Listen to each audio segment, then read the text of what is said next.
Thank you very much for telling me.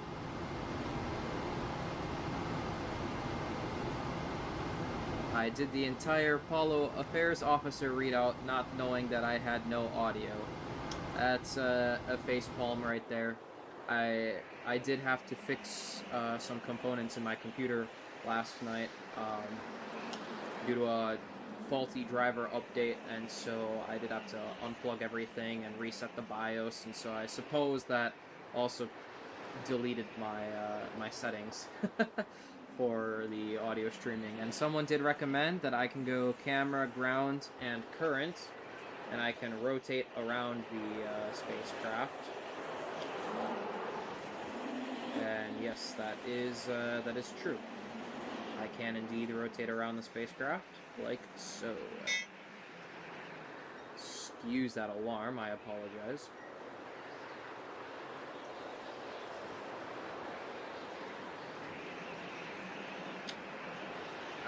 Which view do you guys prefer? I do quite like the front view, actually. But the back is also really good.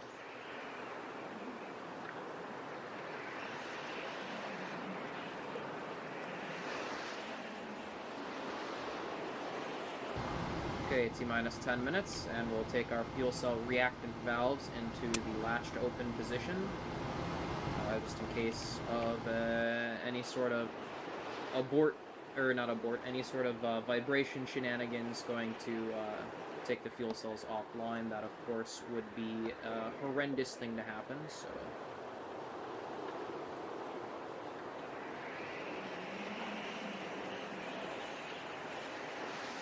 We are rapidly approaching the next PAO call-out. I've got about 45 seconds, so... I think when I reach that, while I'm doing that, why don't you guys tell me about your favorite Apollo missions? Which of them is your favorite, and why? Me personally, I think my favorite is actually going to be Apollo 9, because it is one of the most complicated missions that the Apollo program has done. And I just really like flying it. I think it's very fun. J stands for Jordan. Thank you. I'll try and keep that in mind. I'm a little bit bad at names, but I will definitely keep that in mind. All right. This is Apollo Saturn Launch Control, T-minus 9 minutes and counting, T-minus 9. We are still go for our planned liftoff on Apollo 9, in progress at the present time. There have been some final communication checks by some key individuals here at the control center, as well as the flight director, Gene Kranz, and the capsule communicator, astronaut Stu Ruse in Houston. We have made some final checks on what is known as the Astro Launch Circuit. This is a special circuit which is several key people talk to the flight crew aboard the spacecraft over the final minutes of the count. The crew switches on Astro Launch at T-minus 4-minute mark in the count. Just a handful of people. Remainder, or just a handful of people and key people talking to them from that time on for the remainder of the count. It will be the spacecraft conductor, his name is Skip Sheldon, the launch operations manager, Paul Donnelly, and the capsule communicator here in the control center. The backup support astronaut, a member of the support team, astronaut Jack Luzma, the flight director in Houston, also has the capability to talk to the astronauts. We are now past the 8-minute mark in the count. Spacecraft test conductor Skip Sheldon going through a final status check of all his systems. The report coming back go at this time as we proceed. T-minus 7 minutes, 30 seconds, and counting. This is launch control.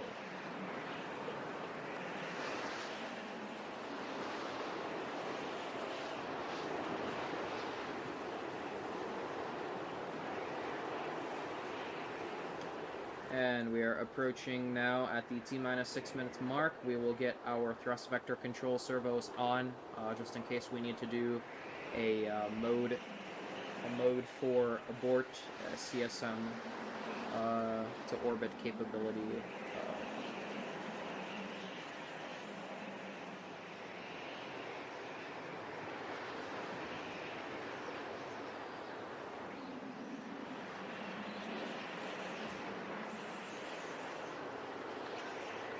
T-minus 6 minutes, 40 seconds.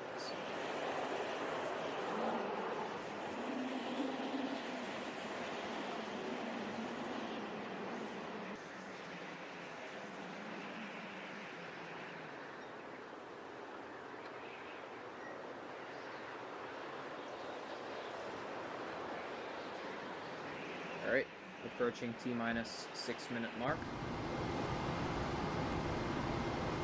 DVC servos, power 1, tie AC1, main A. DVC servo power 2, tie AC2, main B.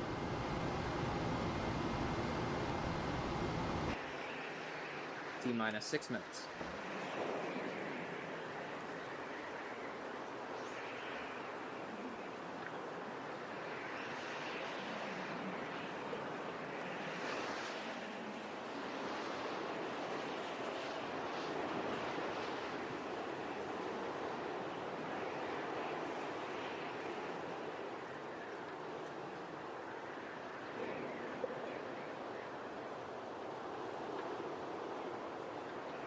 I just went to refill my water.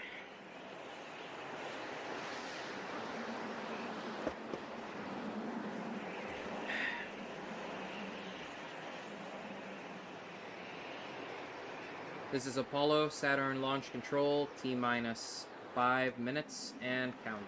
T-minus 5, and the order has been given for the Apollo access arm to come to its fullest retracted position, and now swing arm number 9 coming back to its fully retracted position. Just before this order was given, we went through a final status check. This spacecraft is go. We also got a go for launch from Mission Director George Hage in Houston, and finally Launch Director Rocco Petrone here in firing room number 2. Our status board shows launch support preparations are complete and the ready lights are on for the instrument unit, the spacecraft, and the emergency detection system. We are go at T-minus 4 minutes, 21 seconds, and counting. This is launch control.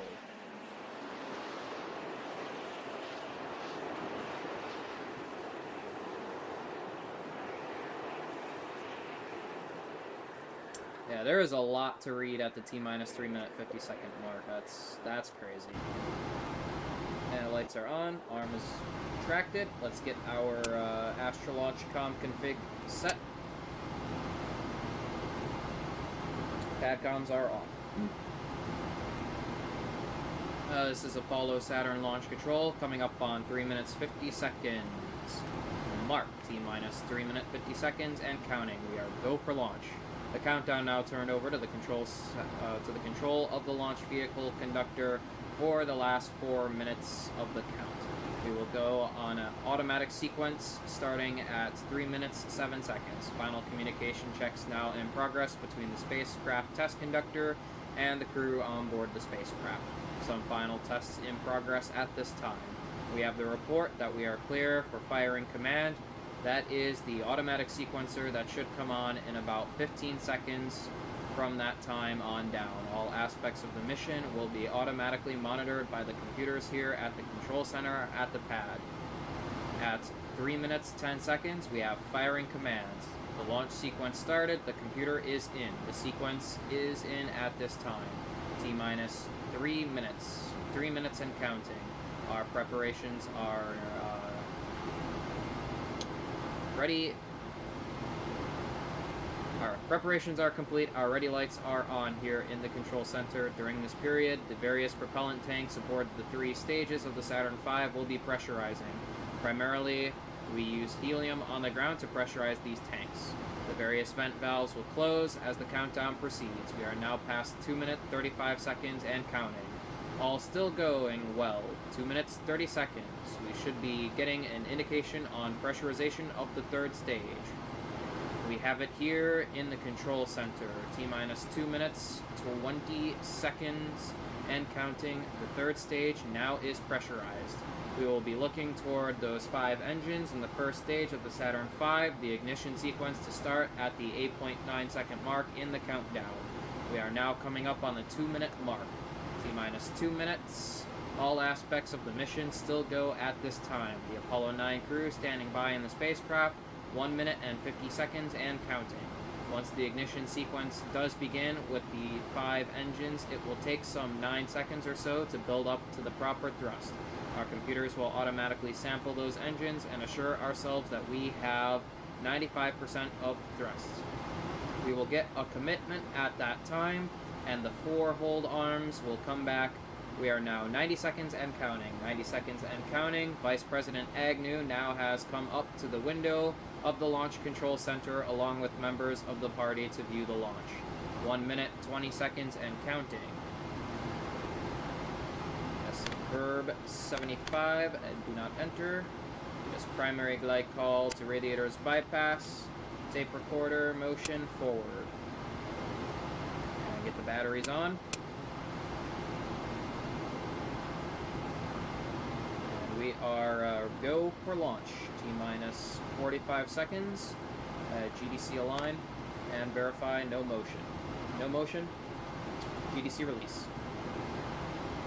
Firing command will come in very shortly. Let's track us back to target relative.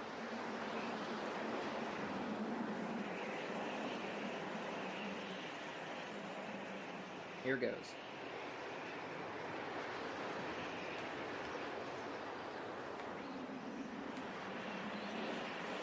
Ten, 9. We have ignition sequence start. 6, 5, 4, 3, 2, 1, 0. All engines running. Commit. Liftoff. We have liftoff at 11 a.m. Eastern Standard Time. All 9, you are go all the way. Everything looks good. Roger. Power's clear. Liftoff light is in, and mission timer is counting. We're running program 11.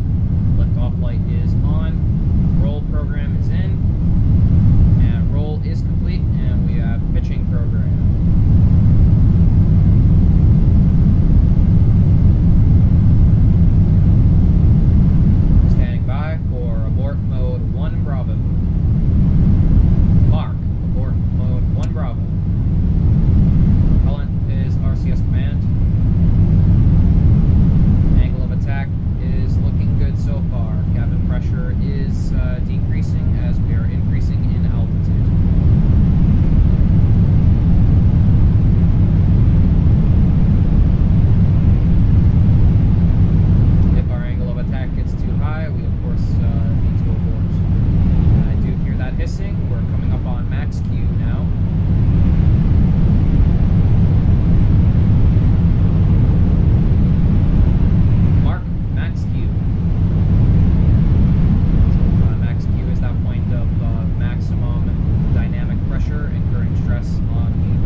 goes the skirt. And here goes the tower. Tower is gone. Manual attitude, pitch, rate commands, and we are mode 2. Mode 2. Steam pressure, H2O to auto. Next abort mode is S-IVB to contingency orbit insertion capability.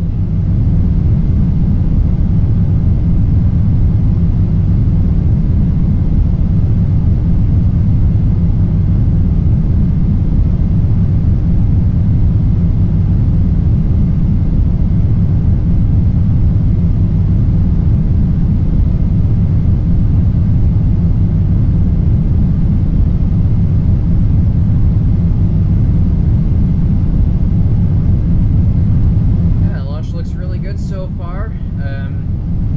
Next things that have to happen are switching to S-IVB to COI abort mode. At 6 minutes and 15 seconds, we'll need to go to Omni Delta to keep our comms good. And at 7 minutes and 10 seconds, we'll have our propellant utilization shift. This shift is responsible for making sure that both the fuel and oxidizer are depleted at exactly the same time. And shortly after that, we'll get our second staging command, roughly 2 minutes later.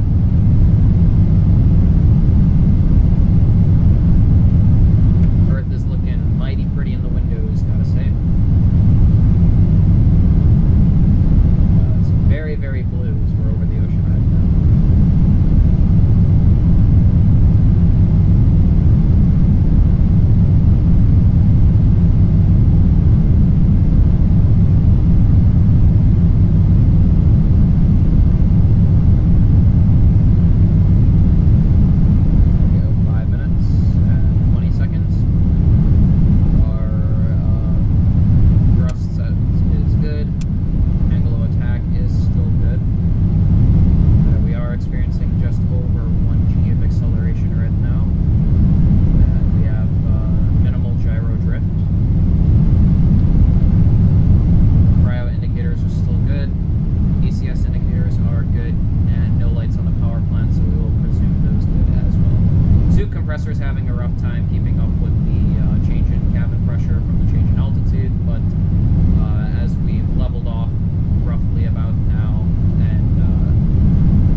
Yes.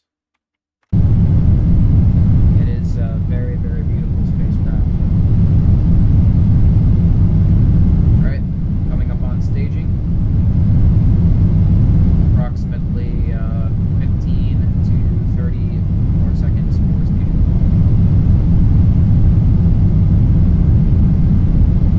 We've got LOS.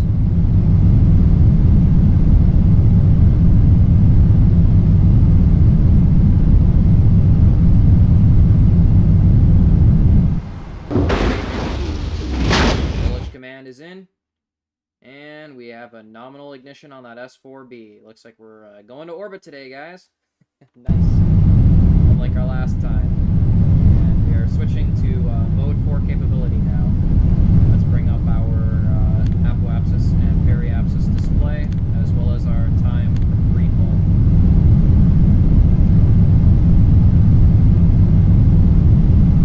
And our periapsis is coming up now. That's good. And terminal guidance is in. Steering has converged. We are go for orbit.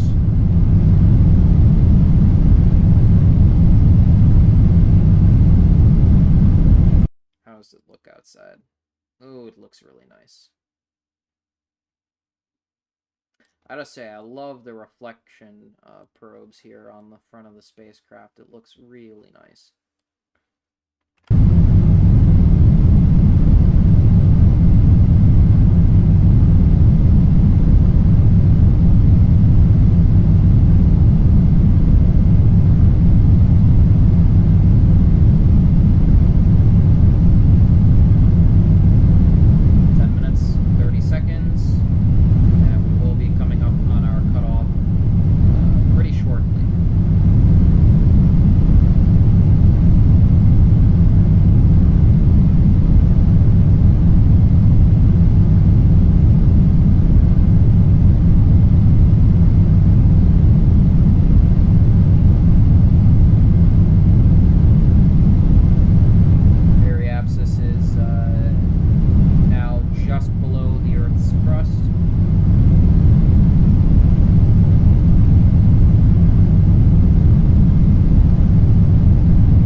Seconds, and it was close.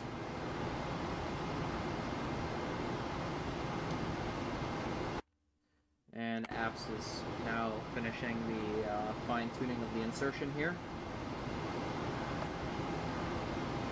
We'll begin on-orbit checks.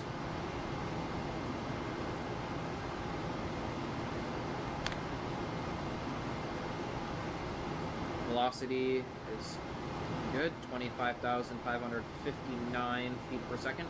H-dot looks good, and H-pad looks good. We'll log that into the state vector, and go to idling programming. Alright, insertion checklist, let's go. Gimbal motors off, as we are attached to the S-IVB still.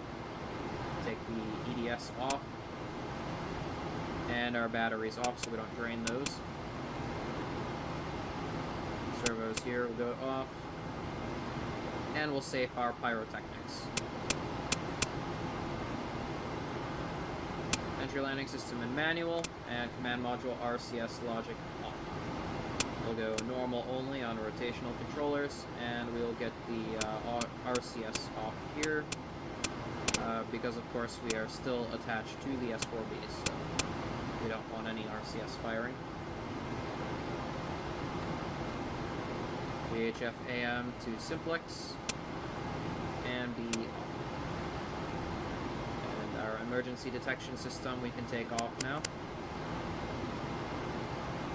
RCS logic we don't need. Docking probe we don't need for now. Entry landing system and post landing events we don't need.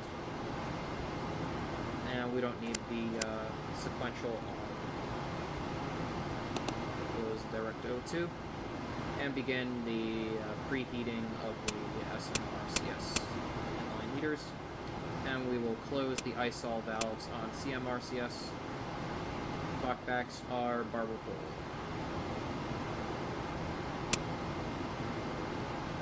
Fuel cell react valves will release the latch.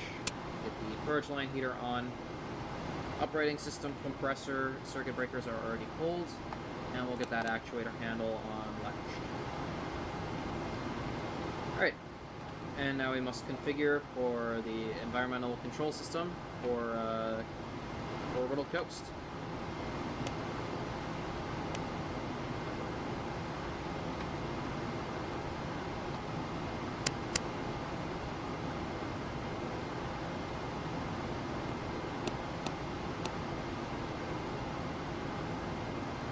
And we'll establish our radiator flow control here.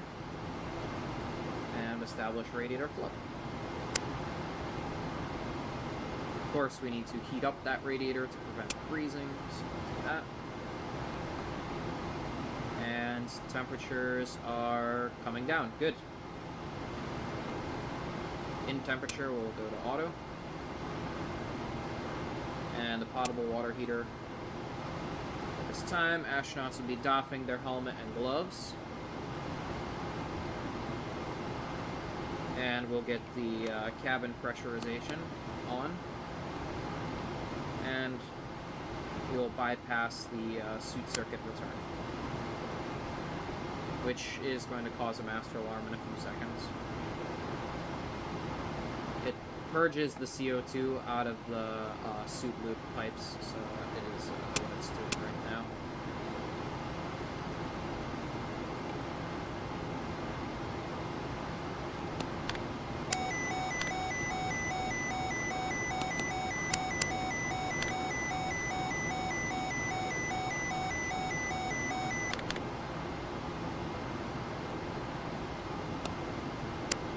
Good, and the cabin repress system test is good as well.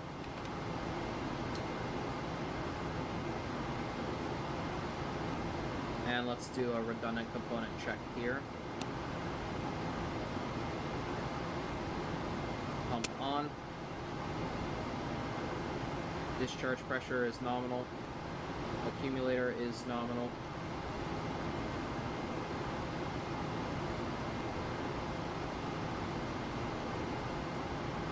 And evap. Steam pressure nominal. Let's go ahead, time skip some 5 minutes or so. And the outlet temp is good. Reset on the steam pressure for 1 minute.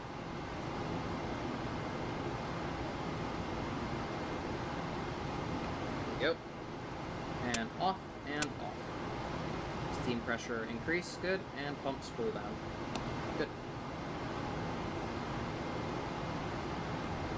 Aside from that, the cryogenics look really good right now.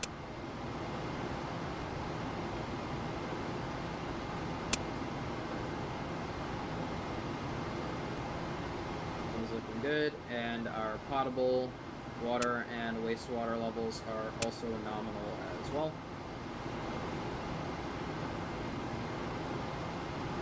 Our GDC and IMU alignment is slightly off, but it is good enough. It's aligning this thing whilst attached to the S-4B would probably just introduce a slight bit more error than what was already on there, so we will leave it for now, and we'll go for an entry monitoring system test.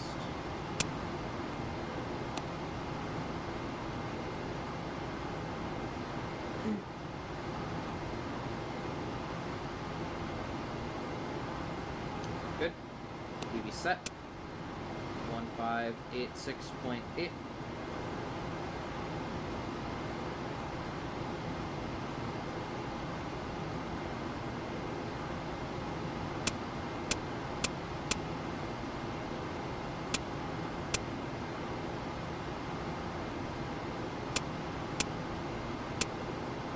And test.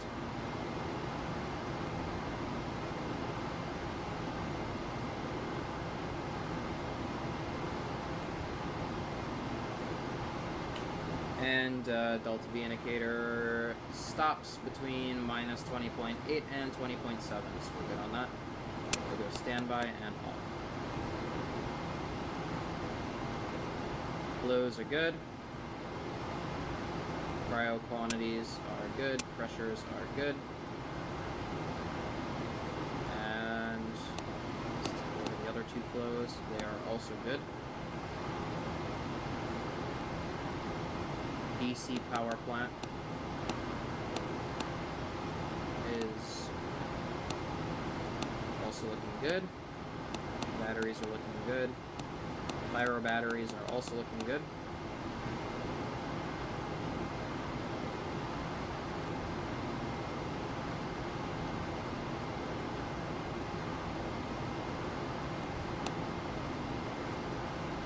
And we need to vent the battery manifold now.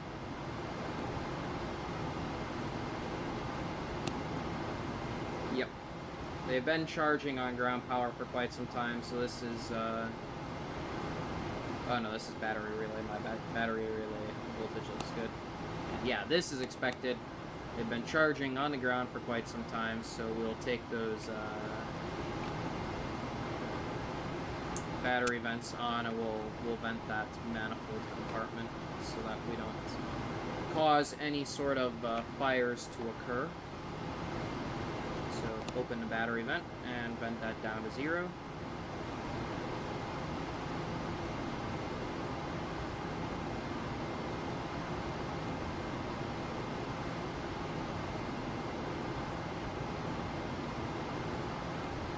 And there we go, that's looking good.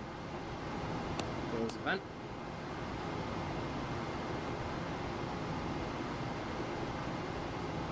And our final check here is checking out the AC power plant, and it looks very good.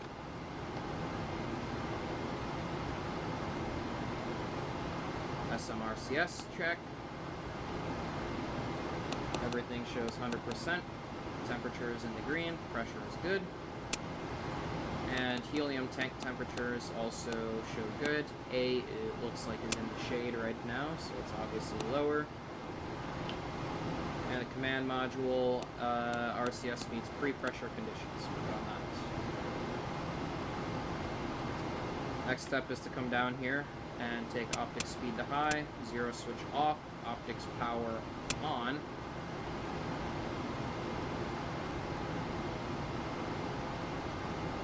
And perform the sextant dust cover jettison.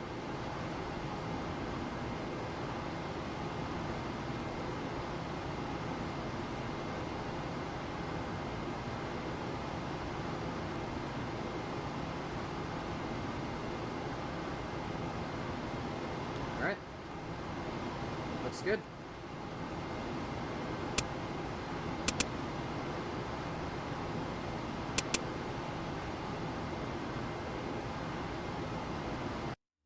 Now we're just going to sit here along an orbital coast until we need to do our P-52 IMU align. Ah, that's exciting. Looks like we got a mission this time. That's crazy. Oh, there we go. Propulsive venting has started on the S-4B.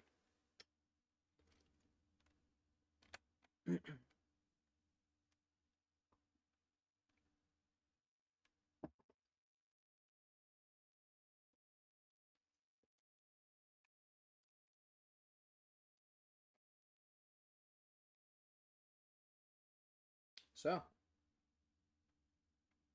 how's everyone doing? Enjoying the mission so far? We're going to do just a few more checks here, and then we get to do the fun stuff, like releasing from the ascent vehicle.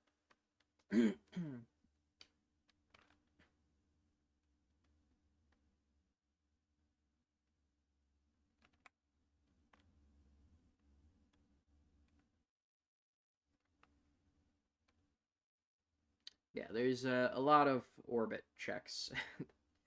I kind of forgot how many there were, but they don't take that long. It's pretty good.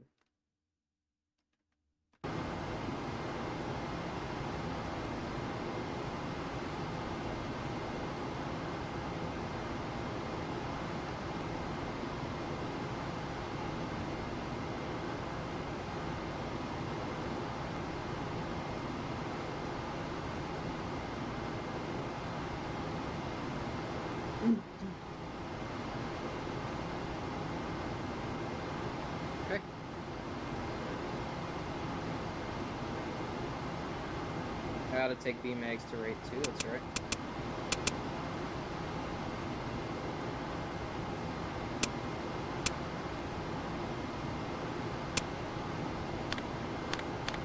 Verb 37, enter. 52, enter. Verb 22, set option 3 for refs mat option, that's good. Proceed. Verify star sightings. Yep. Looks good. Another thing that drives me nuts. Display off. Surface will config for Apollo landmarks. That's good. And surface faces.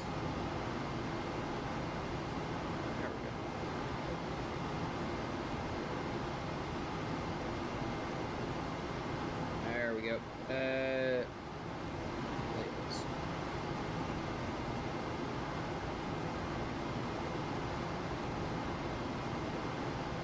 There we go. That's what we want. And proceed.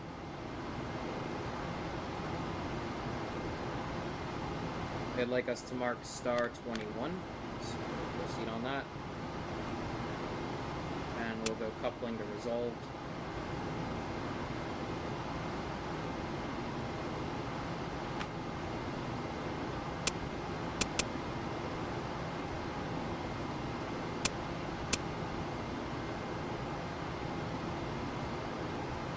Mark.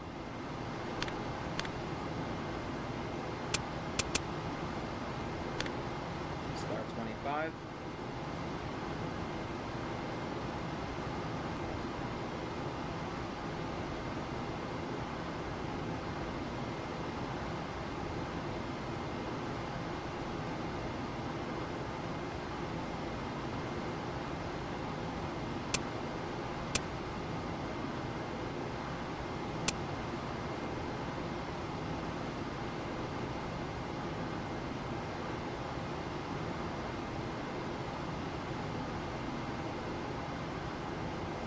Mark. Proceed. Proceed. And look at that. 5 balls. The mark sequence was spectacular.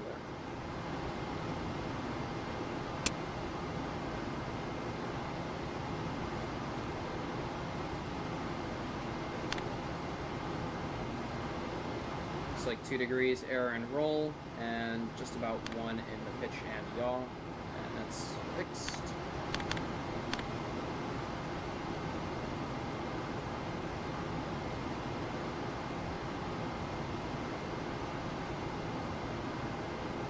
Okay.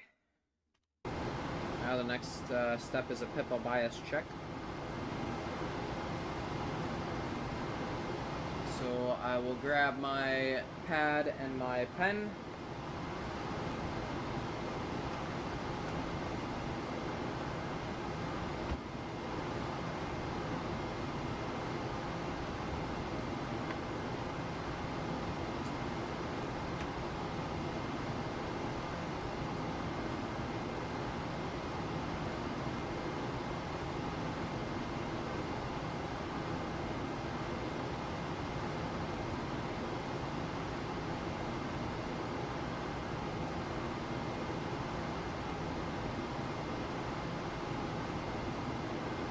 Okay. PET stop, reset.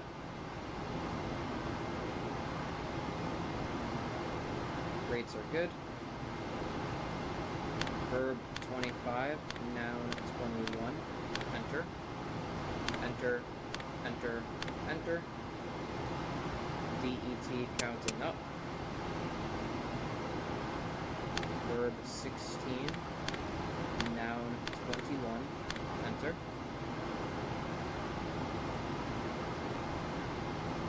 And we'll move right along to 4 minutes and 16 seconds.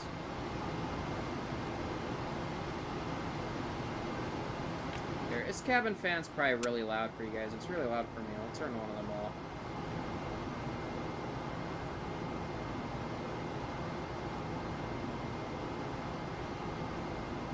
Is that better?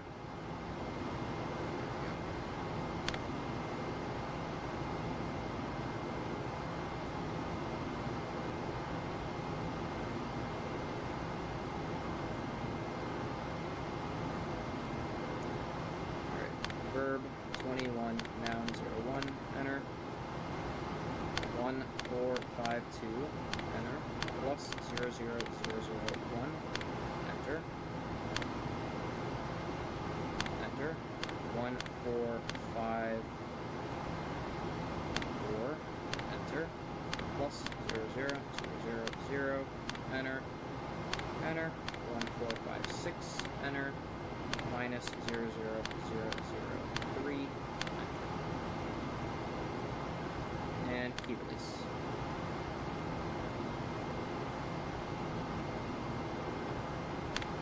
Port 7, enter, 00.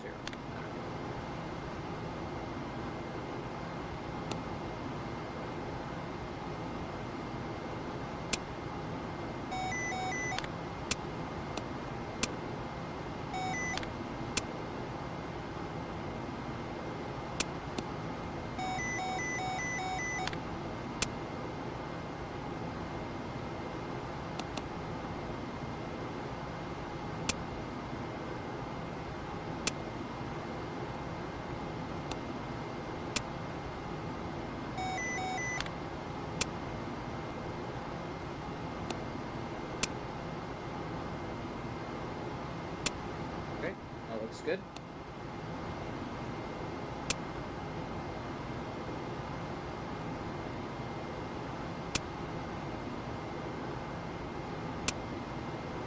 Yeah, we're in for the long haul on this mission. This is a very, very long mission. So I may not be able to finish it, and I'll be gone. Going to visit a different country for the summer, so we'll do as much as we can given the time we have, but just know that it may be a very long time before I come back, and I do apologize for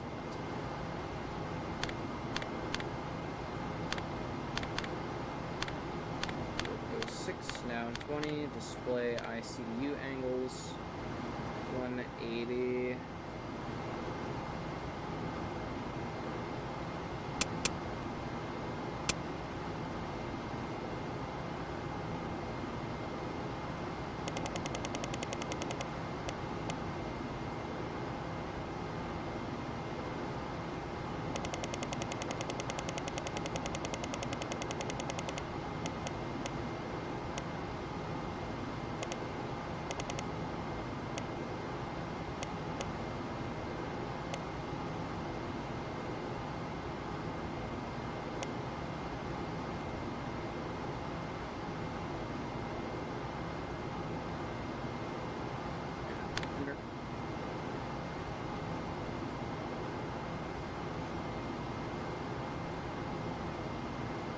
Ooh.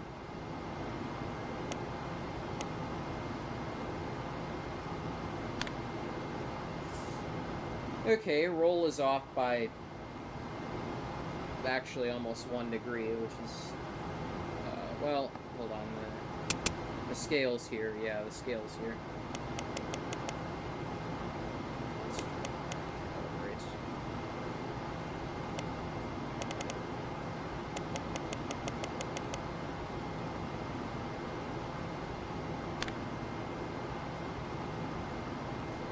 That's more like it, okay. And let's do our gyro display coupler check as well.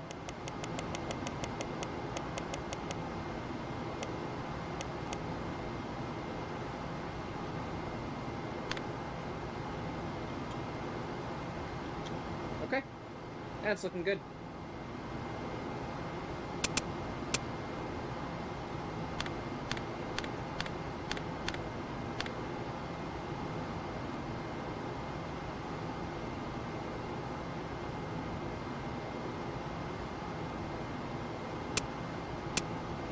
Helium pressure looks good, and the nitrogen pressure looks good. Nitrogen's used to actuate the injector valves in the SPS. Helium's used to pressurize the propellant. This all looks pretty good here, too.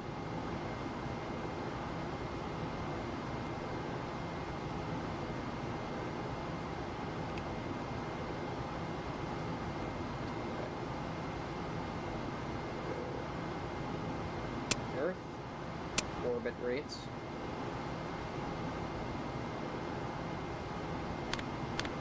And now I need to bust out the calculator.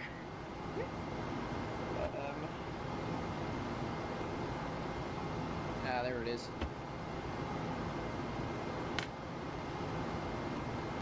See. So for this one, we're calculating our current altitudes. And in order to do that, we just need to take an average of our apoapsis and periapsis.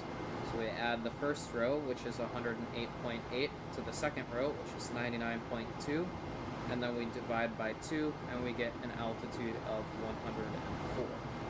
So we set that in, 104. And now we need to make sure that we're over the x-sense in the orbital plane, so 0 degrees yaw. And that roughly is so. It's good enough for this purpose. I'll just key verb 83. My bad. Key proceed here, and then verb 83. And then the third row shows us our pitch angle to local horizon.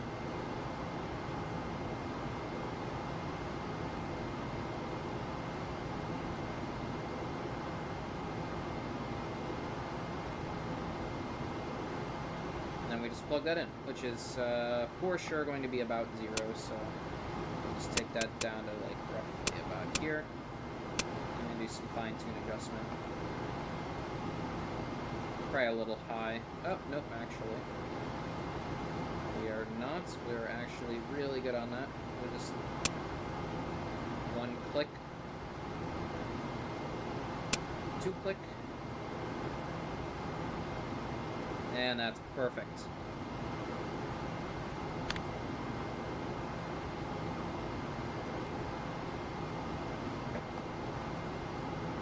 And now we'll just get ball 2 to display our orbit rate.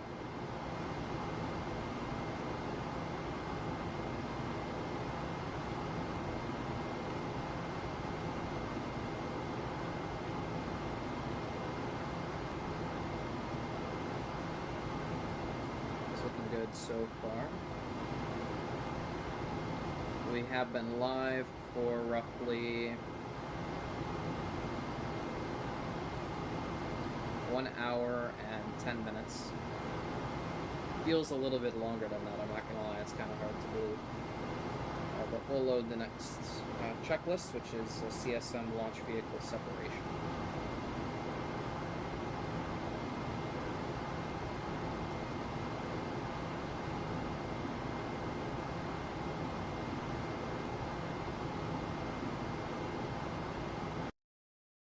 So we'll mosey on to the pre-separation point at the T+1 hour 50-minute mark.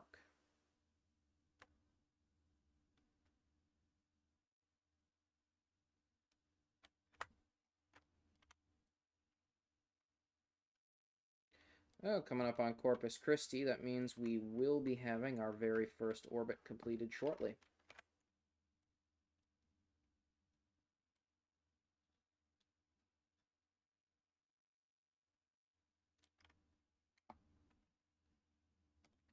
Yeah, right now we are coming up just a little tinge into Mexico, and we're coming over Texas now.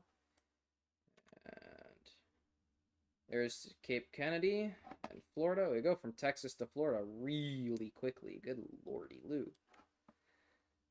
And there we are. Cape Kennedy, or Cape Canaveral, depending on what time you were born.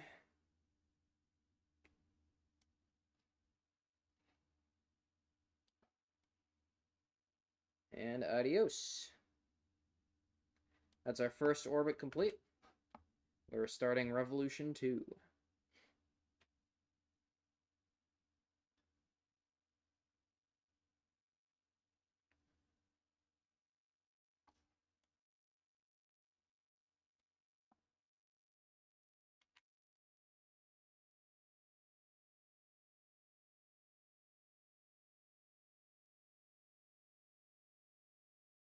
It's very quiet out in space, you know?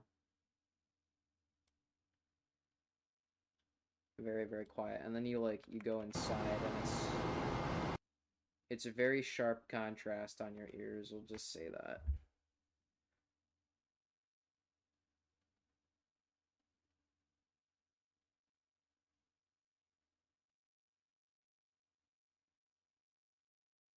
And here we go. Pre-separation procedures. We're going to hear one of the most satisfying noises in the universe, and that is the extension of the docking probe. Can see it's in its retracted position right now. So we're going to close our separation pyros here. And it looks like they're already closed. Now we'll close our docking probe circuit breakers and extend the probe.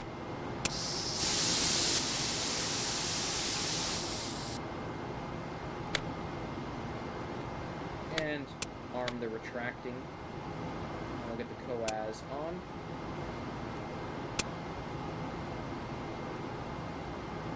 Verb 48, enter. Verb 24, enter. 11102, enter. 11111, enter. Proceed, proceed, proceed. Now we need to load our separation attitude. That will be verb 25, noun 17, enter. Plus 18143, enter. Plus 09436, enter. Plus 01478, enter. And extraction attitude, verb 25, noun 22, enter. Plus 12143, enter. Plus 27436, enter. Plus 34522, enter. And docking attitude on the needles here.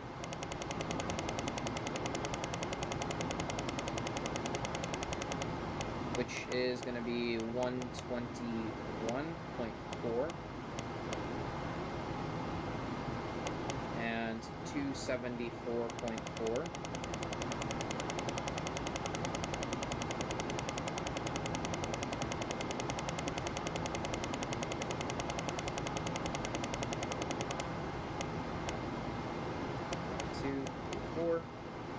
And 345.2.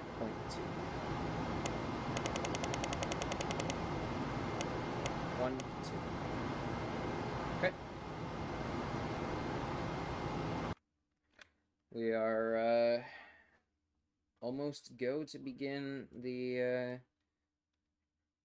staging.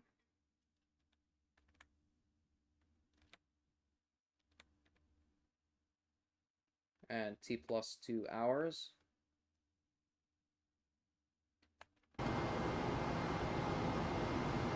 We'll disable our glycol evaporator now. Steam pressure to manual, increase for 1 minute.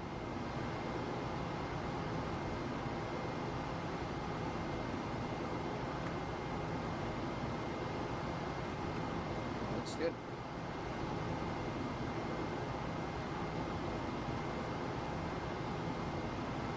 Don helmets and gloves, and we'll terminate the cabin purge from the solid waste stench. So it's going to stink up a little bit if the astronauts did produce any solid waste, which at this point in time they probably didn't. Close that. And now we'll push and hold to push the test button until we get 5.7 PSI.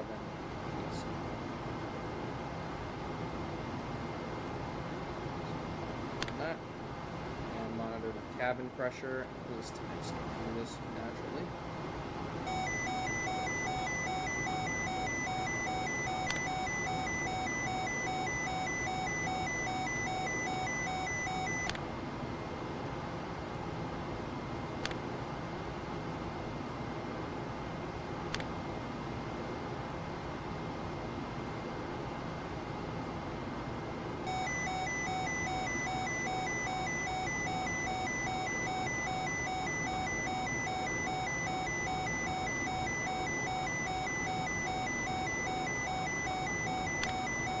Good right there.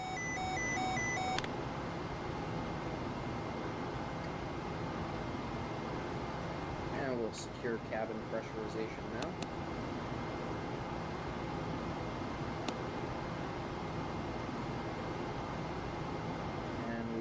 push and hold VDC alarm.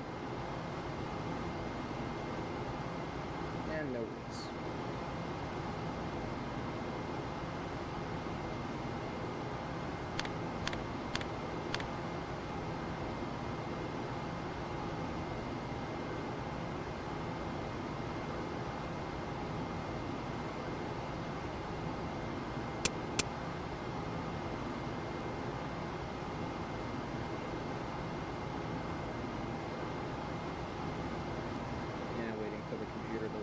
Display takes quite a bit. And we're about, yeah, it's about right. Good enough. Proceed. Verb 37, enter, 00, enter. All on rate command. Limit cycle is off. Attitude deadband minimum. Rate low. This on here. CMC 3, VMAGs on rate 2,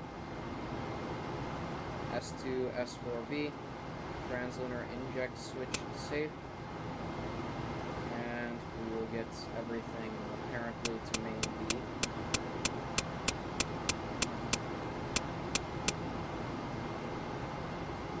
It's going to put a lot of stress on main B, but they told me to do it, so we'll do it.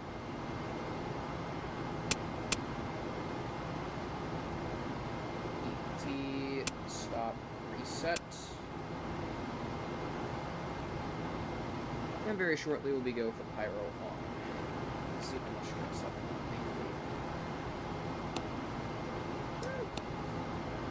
It's not a whole lot.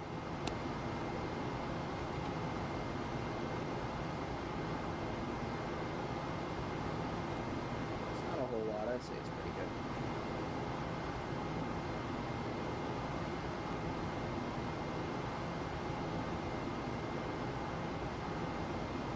Time skip right along to our pyro arm point in time here. 25 minutes. And logic is on. And very shortly we'll begin our maneuver to separation attitude. So time skip right along to there. And there she goes. Apps is firing.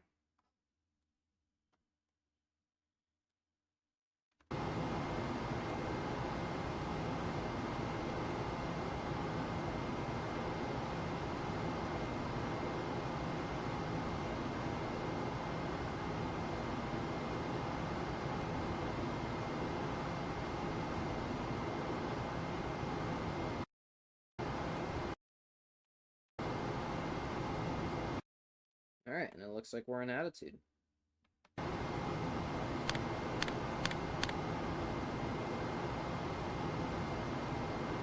everything to minimum impulse. SCS. RCS command on. And the RCS is audible. Good. And wait.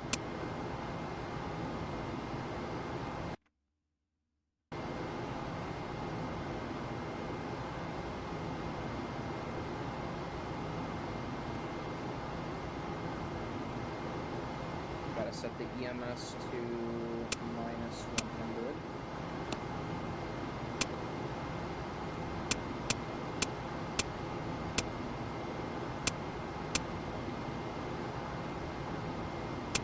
Yep.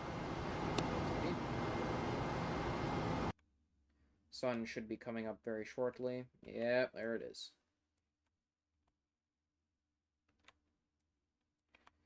And we are now looking a little bit like Tokyo Drift. EMS monitor on normal. Verb 63, enter. Verb 66, enter. And verb 37, enter. 47, enter. Pyro arm on. CMC mode to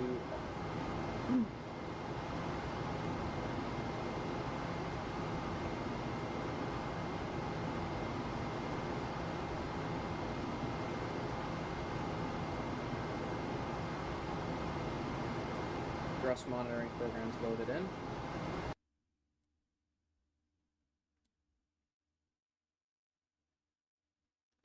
Now we are go for undocking.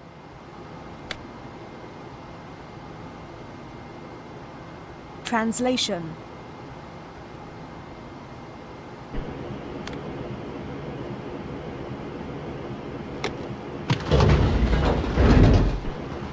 Houston, we've got good separation.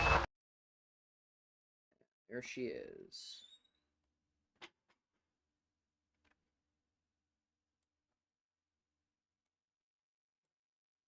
That is magnificent right there. That's a work of beauty.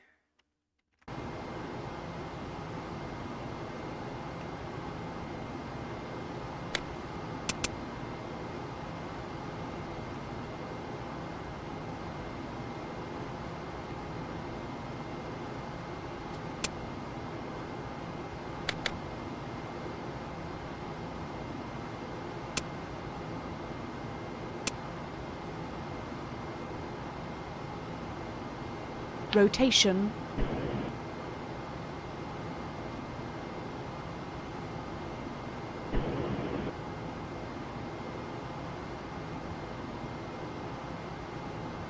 Number 62, enter.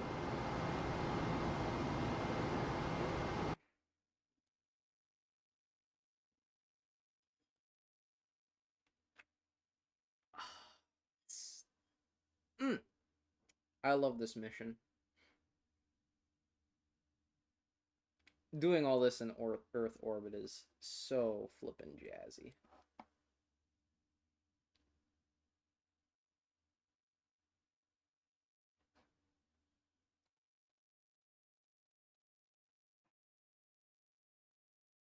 It really is something else.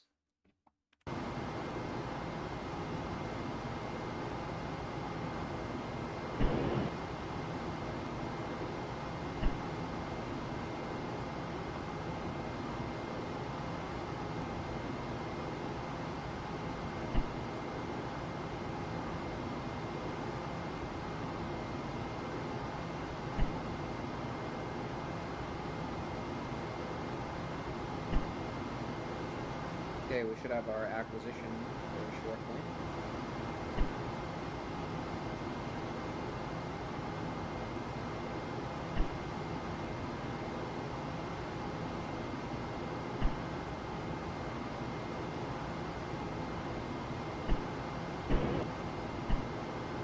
And there she is.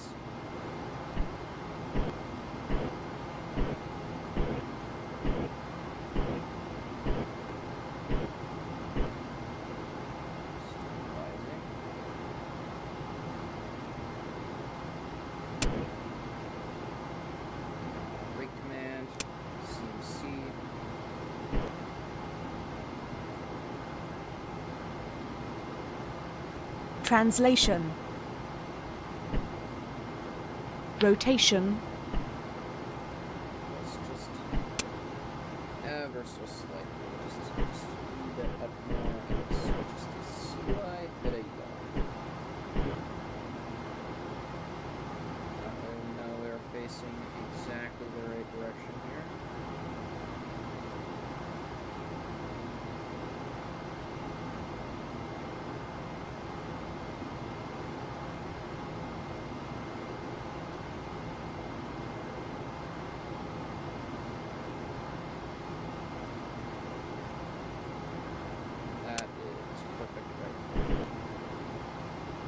Translation.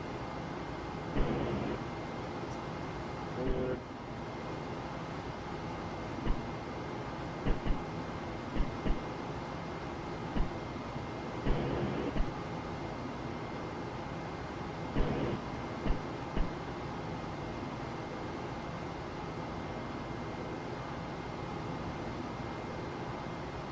Rotation.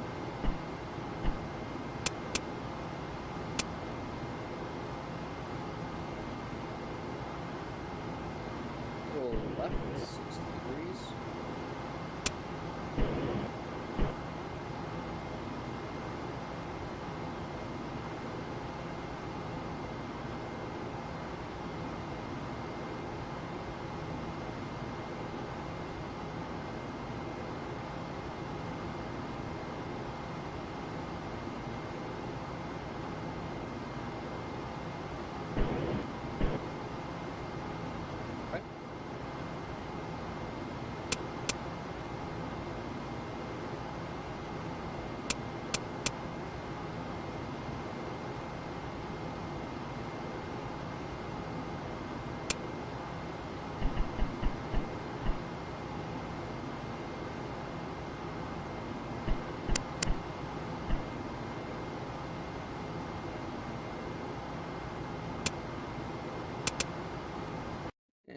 crank that antenna around. Translation. Rotation.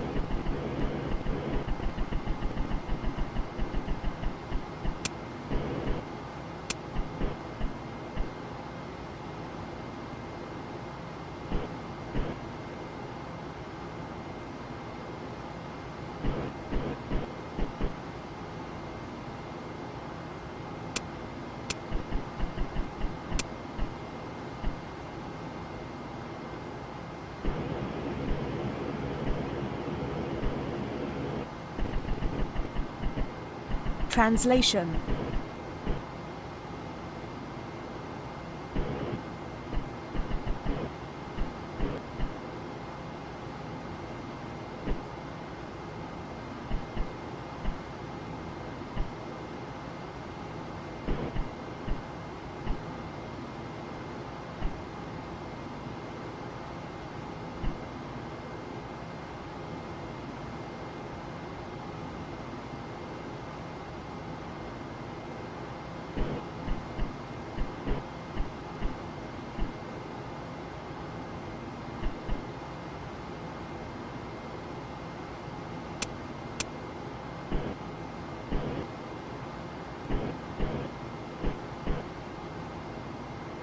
Rotation.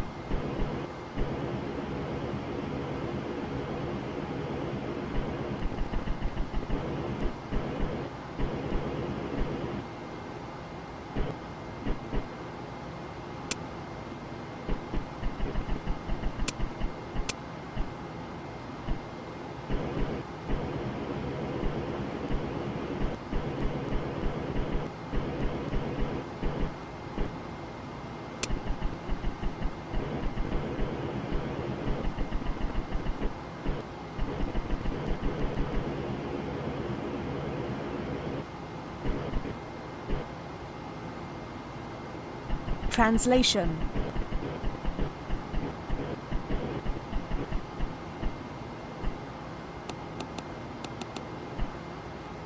Okay, RCS fuel utilization is decent.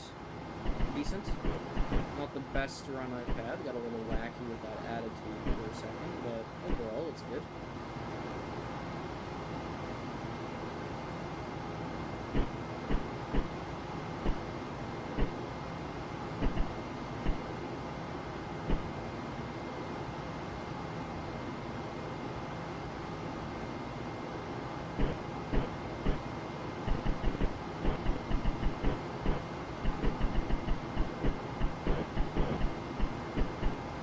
This is roughly about 50 feet out, so we'll stabilize here.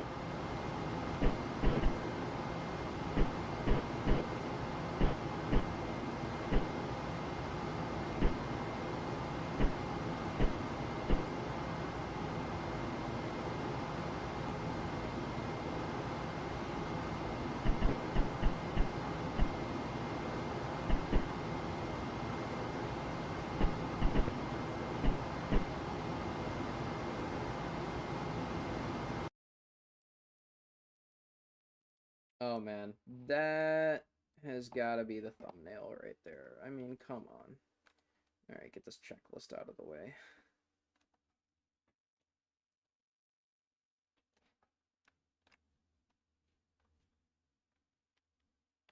That's definitely going to be the thumbnail, 100%.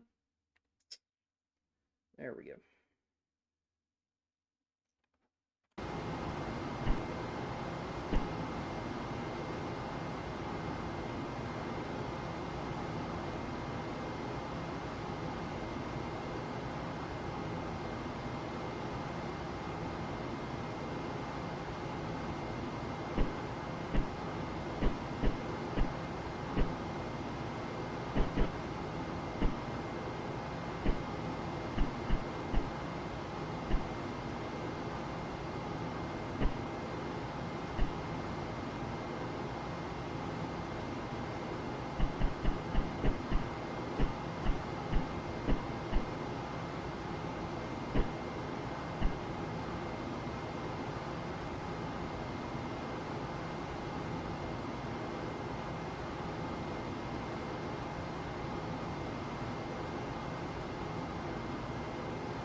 Alright, in approximately 2 minutes we'll be capturing.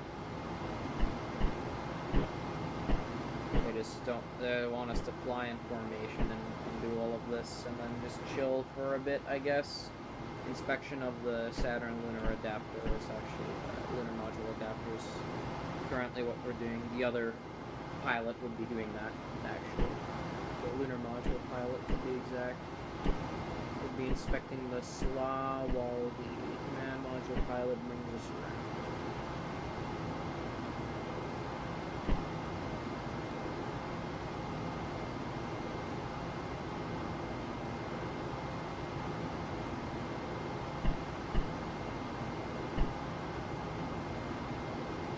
I think we'll just drift in with this right here. This looks definitely good enough. And we'll drift just very slowly inwards.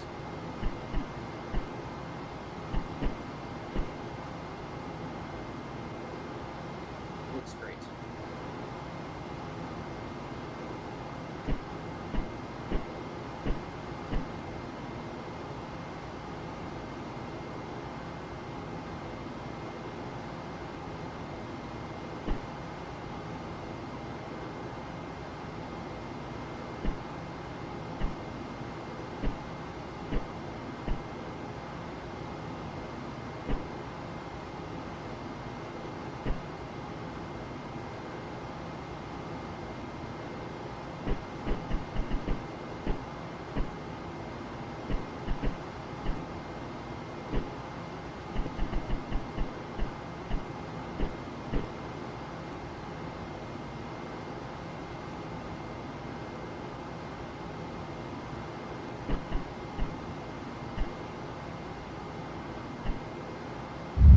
Capture. Right on top.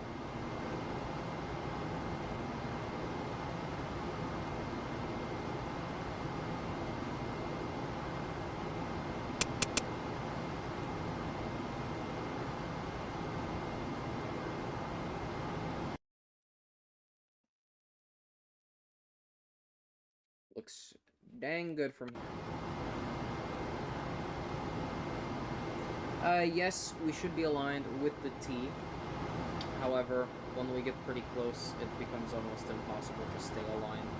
So this is why the lunar module has this cone shape thing. It's called a drogue. And so you can come at it actually with a little bit of attitude error, and the cone sort of comes in to a point, and this gradually, as you go in, fixes your attitude. You get the soft capture, and then the vibrations that happen as a result of that scraping along the edge of the drogue are dampened out in soft capture before you engage hard dock, which we are doing right now. So the attitude can be off slightly, and it will be just fine. It's actually the benefit of this type of design, whereas something like the androgynous peripheral docking system cannot actually sustain that much error. Pyro arm safe. Logic off. Just open. And docking probe off guarded. Primary off. Circuit breakers open. Rate high. Proceed. 0, enter. Go as power off. Just take go as out of the window if you want to.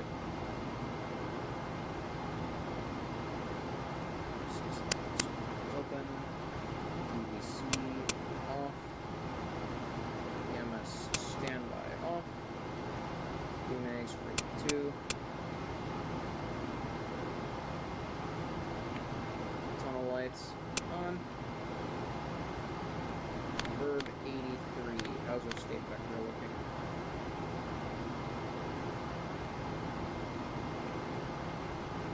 It's looking really good. Okay. Verb 47. Enter. Proceed on that. SI gain antenna pitch should be 0, yaw should be 180. That's good there.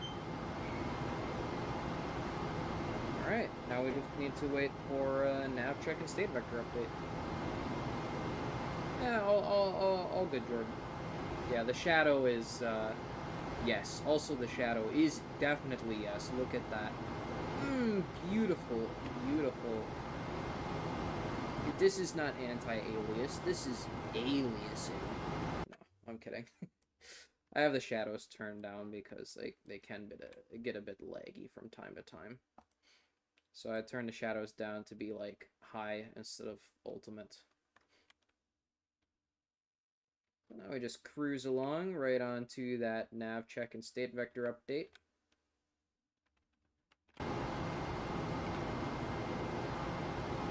Verb 37, enter, 00, enter.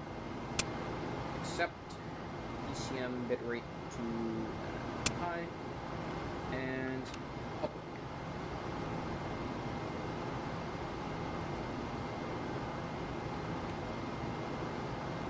Yeah, it's kind of obstructive view right now, but that'll fix on flight day 3.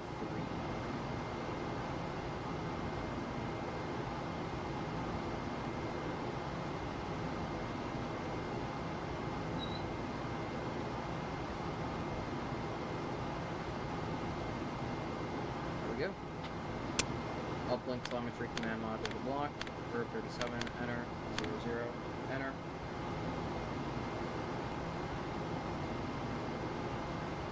ECM bitrate back to low, and then we'll also do our verb 37, enter, 21, enter, proceed, and the time is plus 0000 hours, 45 minutes, and 0.5 seconds. Proceed. And if all goes well, that should plug us out these latitude and longitude coordinates. Minus 27.55 plus 39.22 and plus 105. Looks spectacular.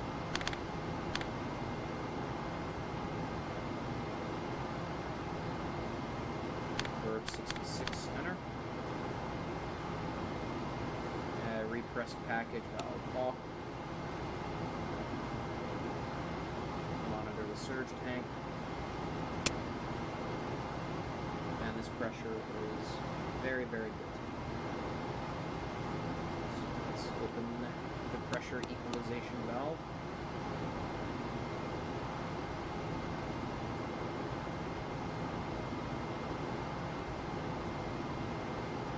Just wait for cabin pressure to come down to 4.5.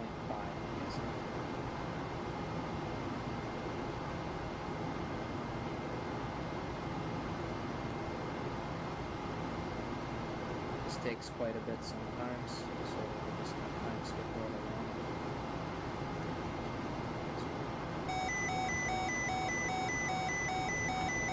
Surprise, suit compressor. Yep. Yeah, suit compressor is very delicate. It can't keep up with the pressurizations and stuff sometimes.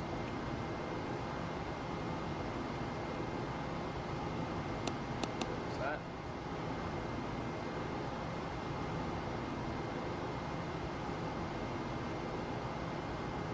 And that should stabilize at about 3.1 and then continue to be stable for roughly 3 minutes or so.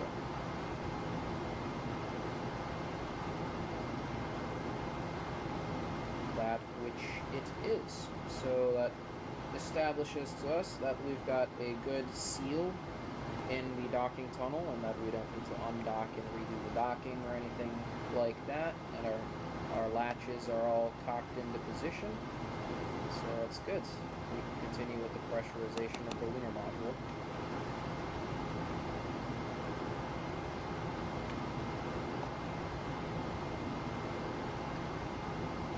And of course, once the cabin pressure drops to 4 psi, we'll open up the repress package. There it is.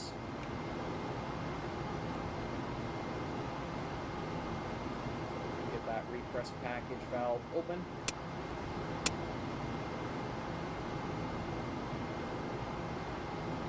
And we'll pressurize to roughly 5 psi. Yep, until we hear the alarm, really. And close, and then we just keep on cycling between 4 and 5.7 psi.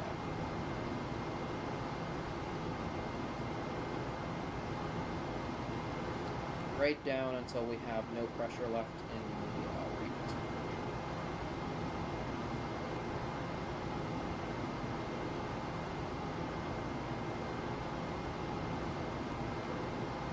PSI. Up. Wait until we get the alarm.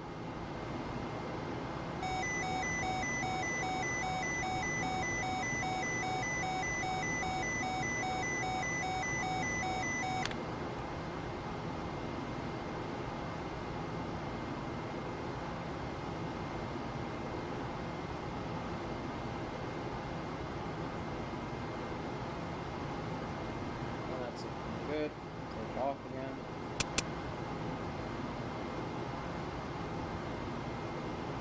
And have it come down to 4 psi. Or until stable.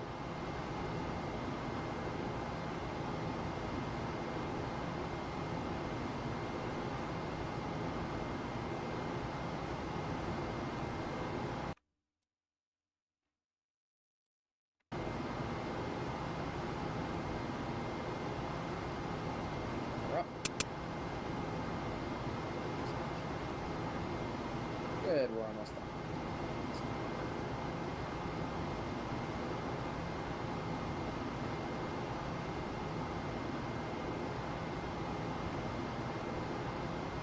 And O2 indicator is good. Take that off.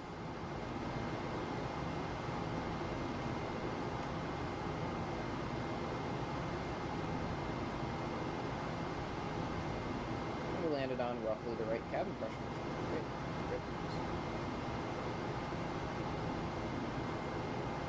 Cabin pressure is right up to 4, and the delta pressure should be, yep, roughly about 0.2. So hit this to LM press. Yep. And repress package over to fill.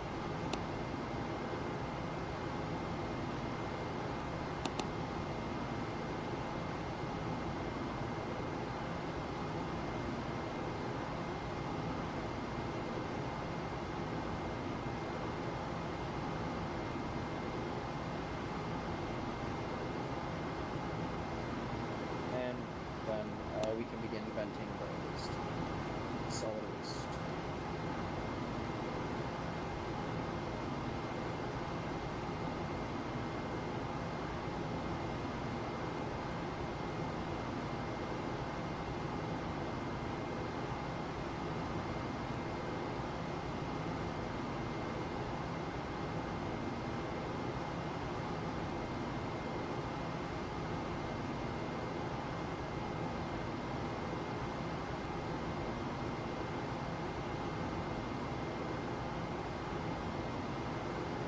That's it. The lunar module is pressurized, everything's all checked out, and then we're going to remove the hatch to connect the umbilical, inspect the docking latches, that sort of thing, and then put the hatch back in, and after that, it's pretty much going to be a breeze for the rest of the day.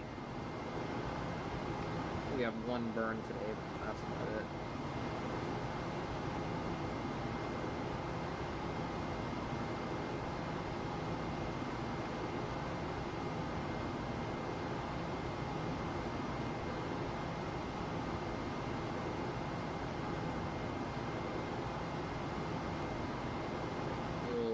Turn this off for now until we can get some good surge tank pressure.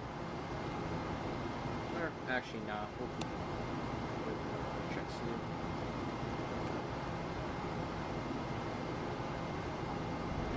That. inspect latches, not simulated, that sort of jazz. It's fine.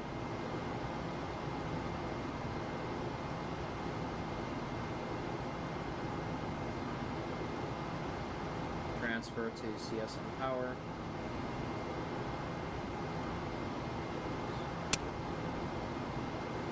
And get bust for Delta. And I should show 0.5.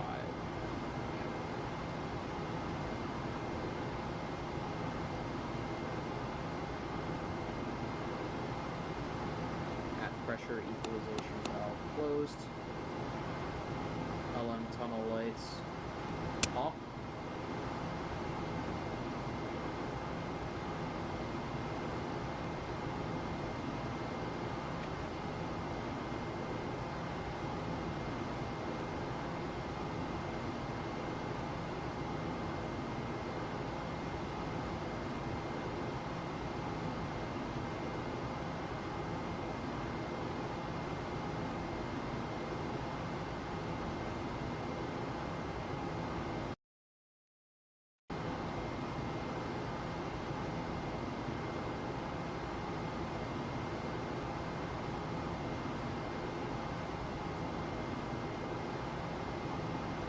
And we can dock our and bolts.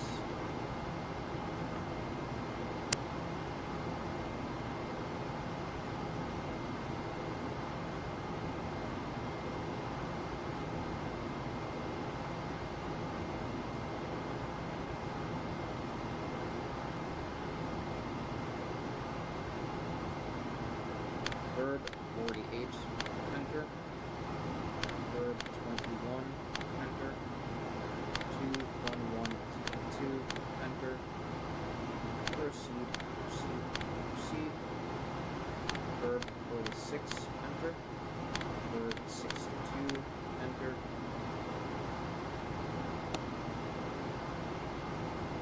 And we'll load our attitude for the evasive maneuver.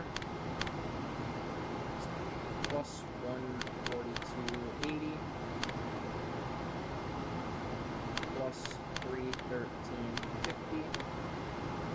And plus 305.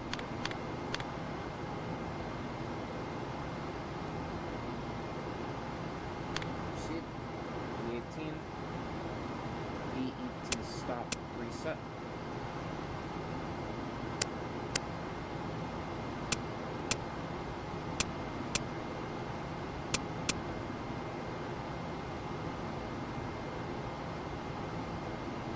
And now we wait.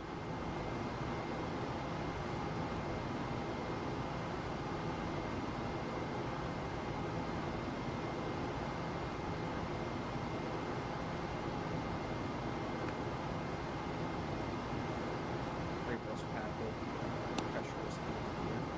It's just completely out.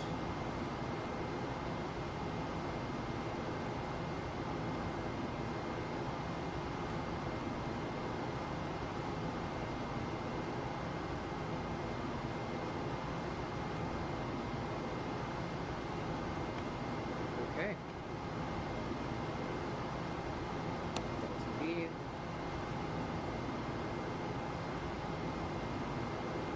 wait for the switch to normal.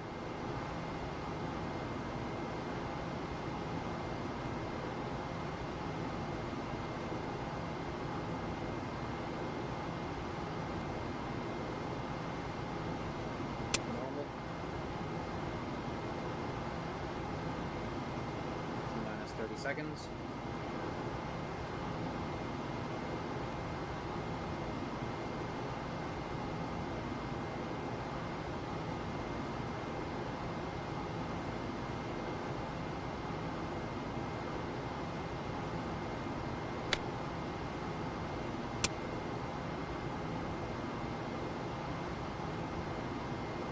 Staging.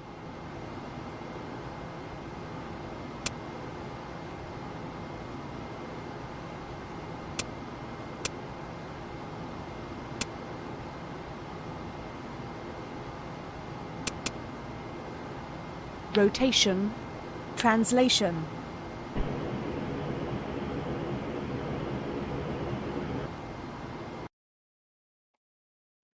we go.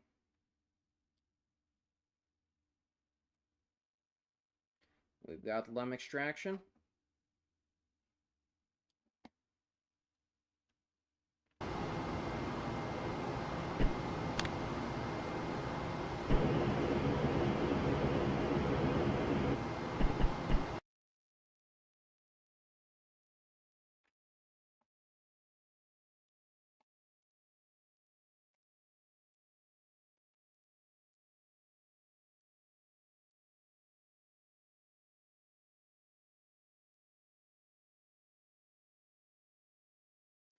Yeah. There we go.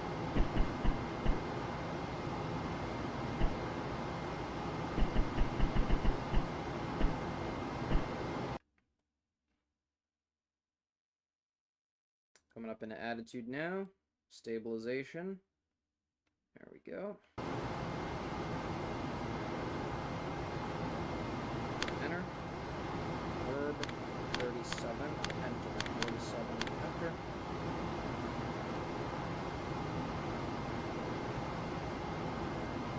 And waiting for about another 20 seconds.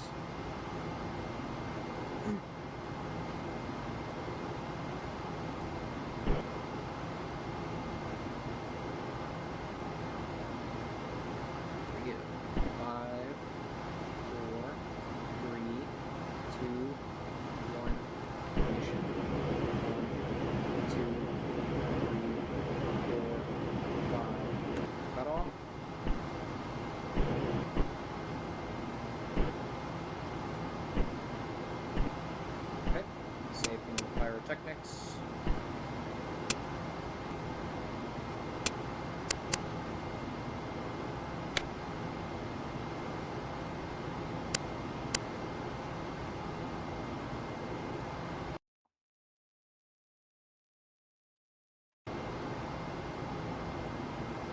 Ooh, look at that.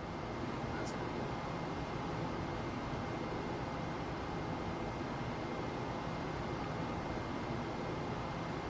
Goes. Adios. We are clear of S-4B. CMC mode 3. Proceed. 0, 0.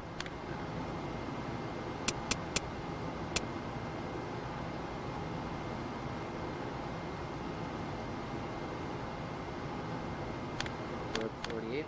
Enter. Warp 21. Enter. 2, 1, 1.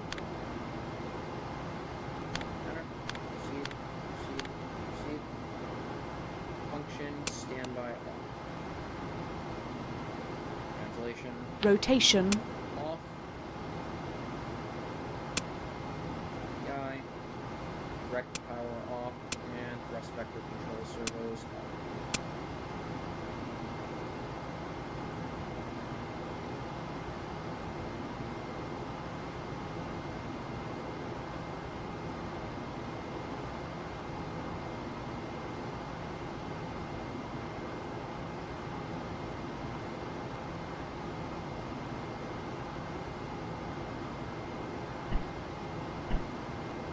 In minimum impulse mode, we're just going to maintain visual contact with the S-4B.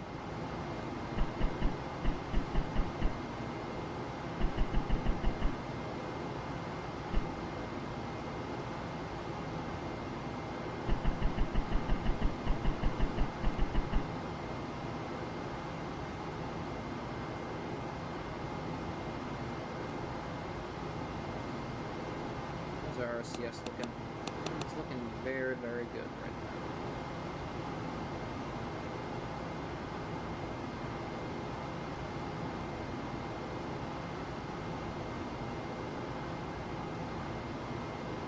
We are drifting ever so slightly to the left and a little down.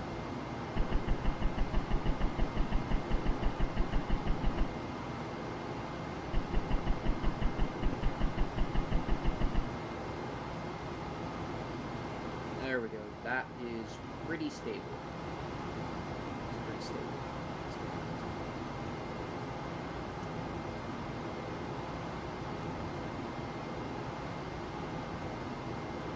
Slightly off the yaw. Will kick us to yaw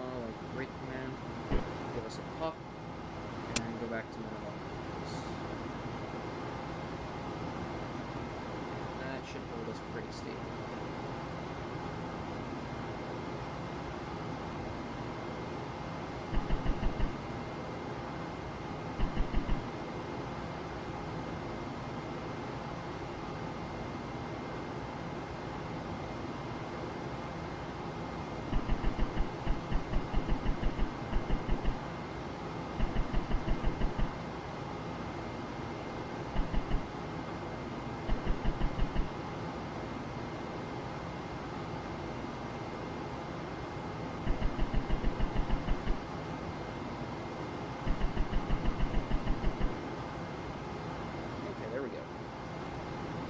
And the S-4B should be maneuvering to local vertical, local horizon now.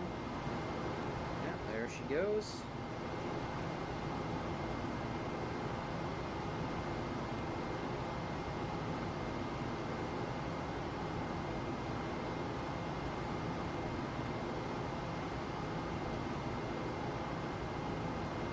She's in. All right.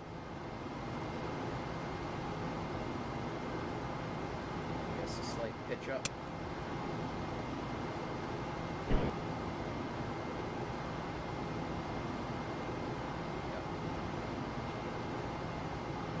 With a little bit of water.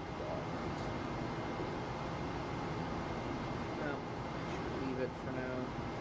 Go just a little bit further.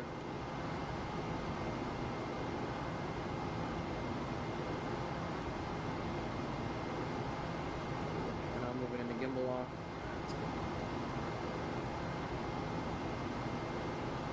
Okay, once we get to the far right of the window, give us a little yaw right action. Yep.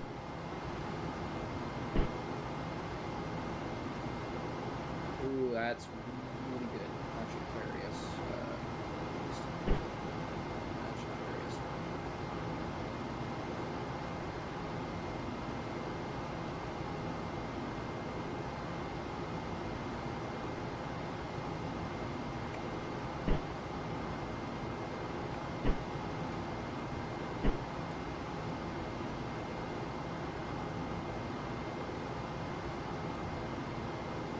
Alright, this is going to be really cool.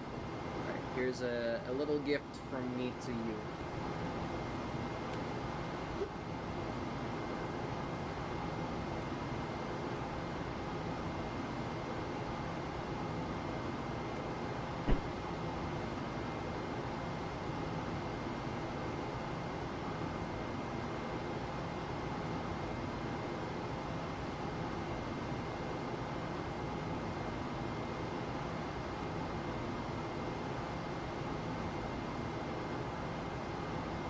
Little gift from me to you.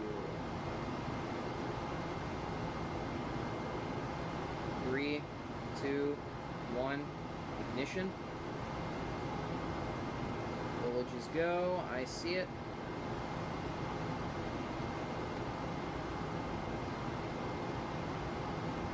See it burning.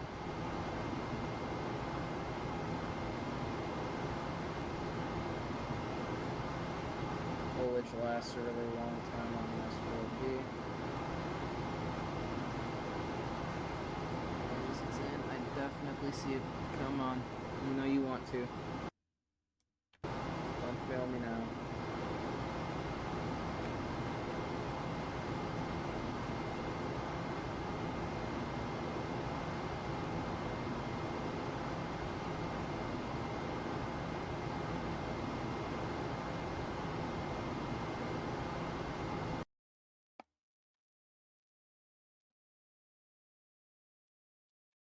Did you not light? Why you no light? You're supposed to have lit. Dang. Oh well. And it's unfortunate.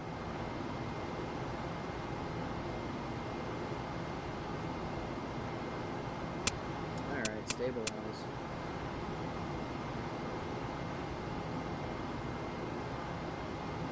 We've got our own stuff coming up.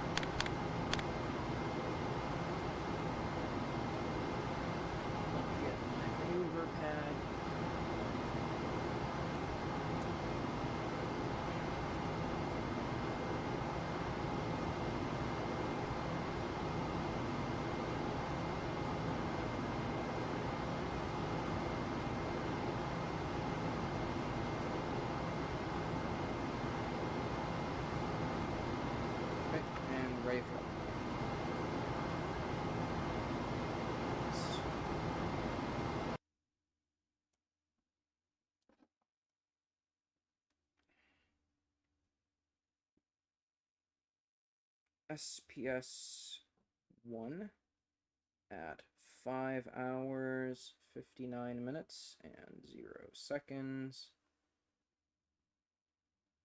And we've got a 36.8 X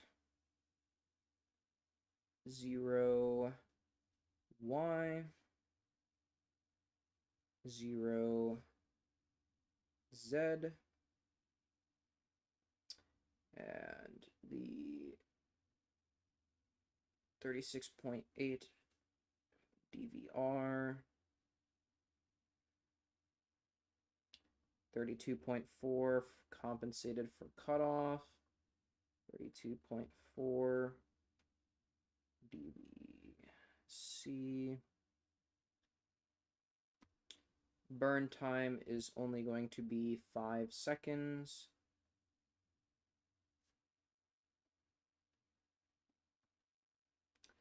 And we've got plus 59110 CSM weight, 1.04 P trim, minus 0.23 yaw trim. Sextant star check will be 15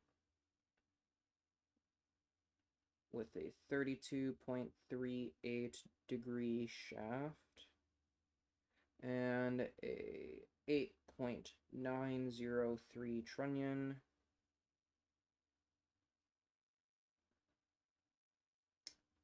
And the not applicable nav check, not applicable, not applicable.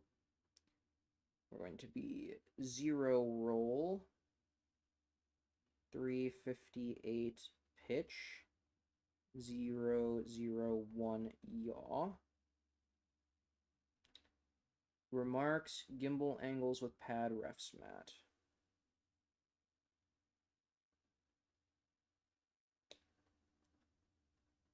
Gimbal angles with pad refs mat.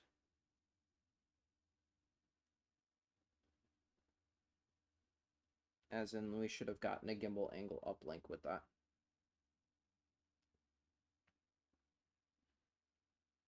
Okay. Uplink is complete.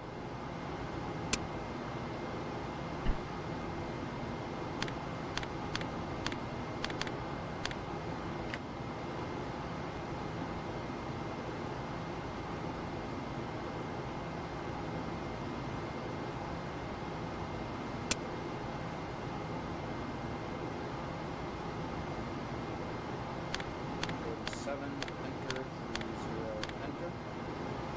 Ignition, 559.0, proceed. 36.8, 0, and 0, proceed.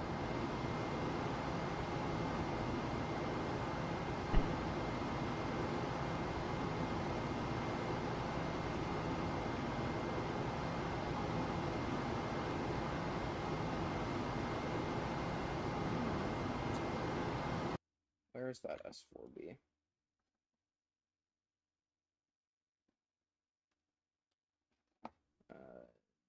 Display vessels.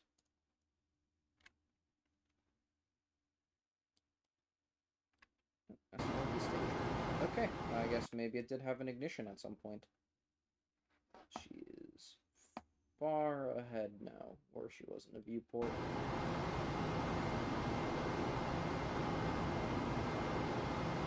Apoapsis and periapsis are good. LTV required is 36.8. Outlooks proceed.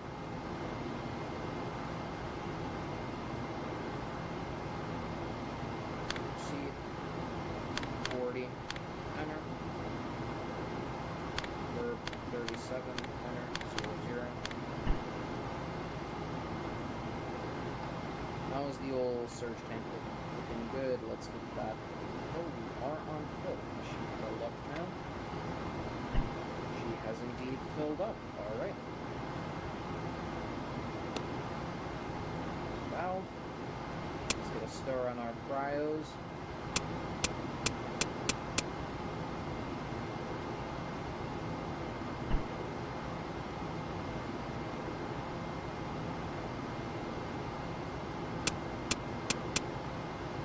Good. We got control H2O secondary.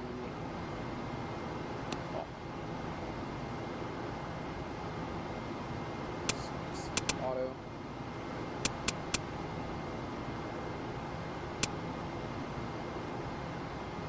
Verb 62, enter. Verb 49, enter. Attitude, maneuver pad. It's going to be 0, roll. 358 pitch. And 1.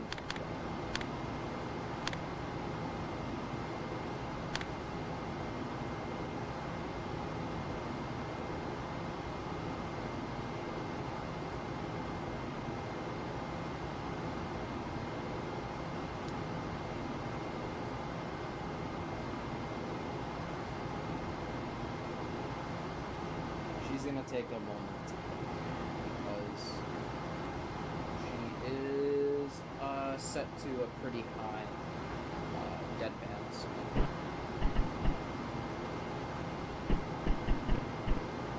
responsiveness tends to be a little sluggish when you have the deadband higher.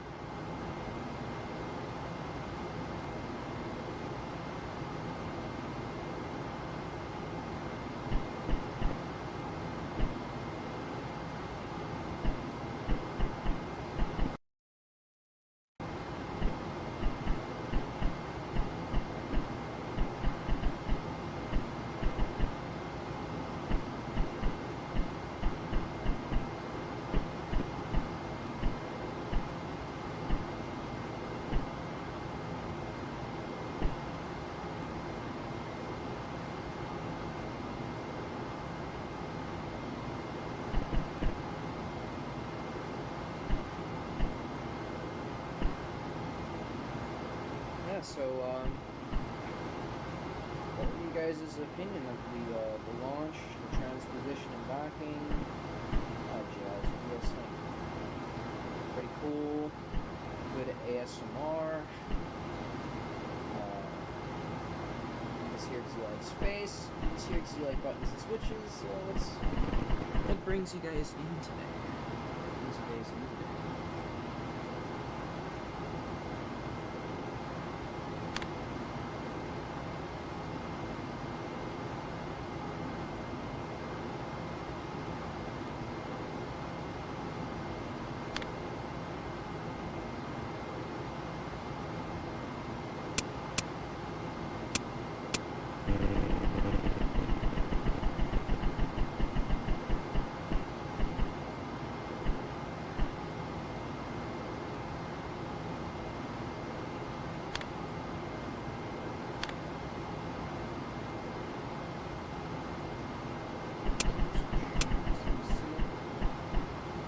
Verb 37, enter.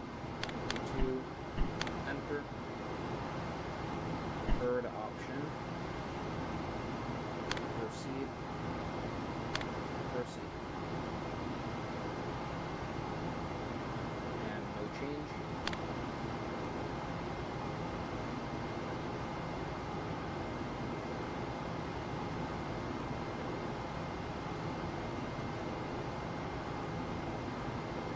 Start well.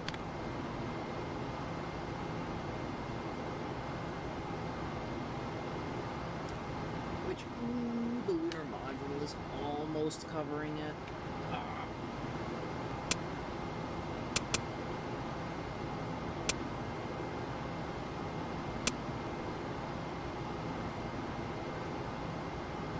Mark.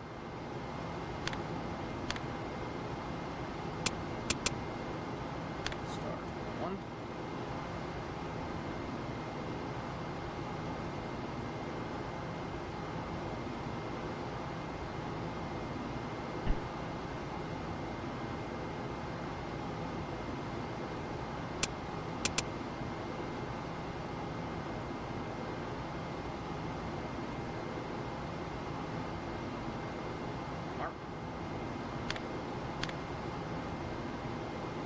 5 balls.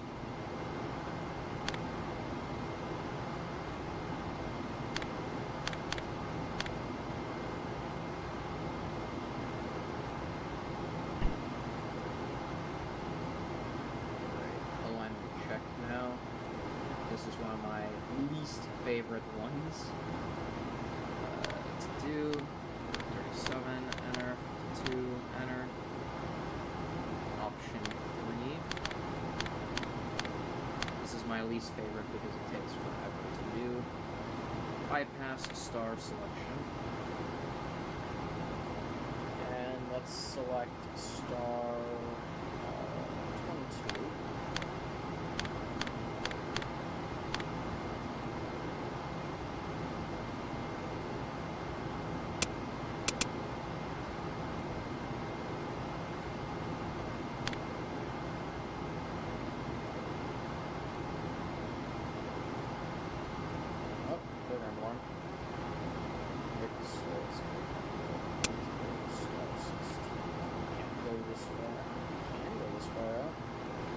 The program alarm then.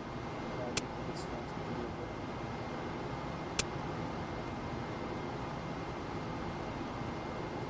It's fine.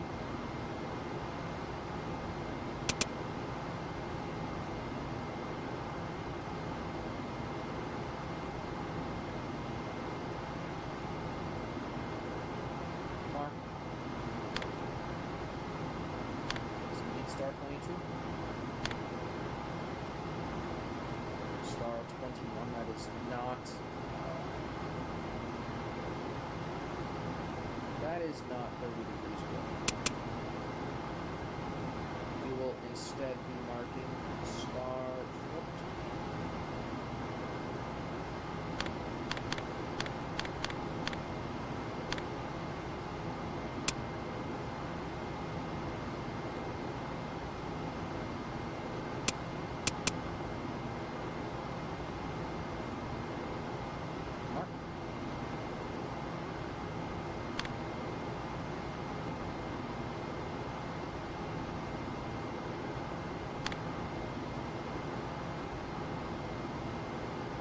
Balls, proceed,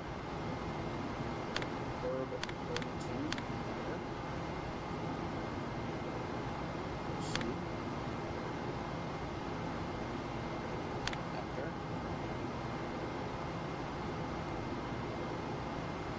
let's do star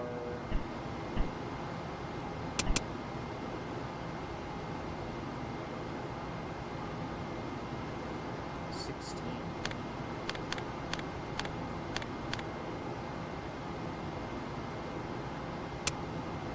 Proceed.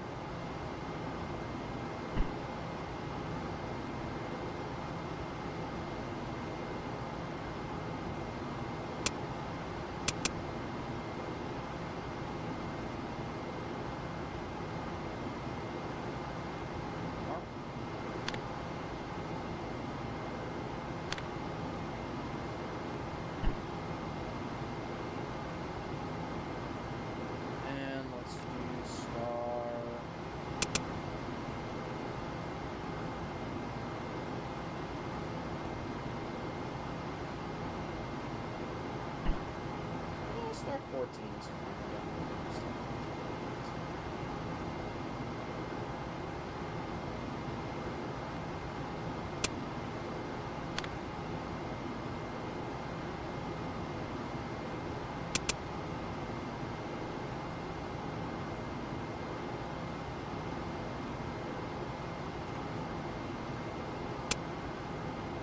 Manual.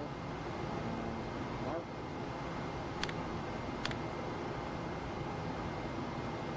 Good. Proceed.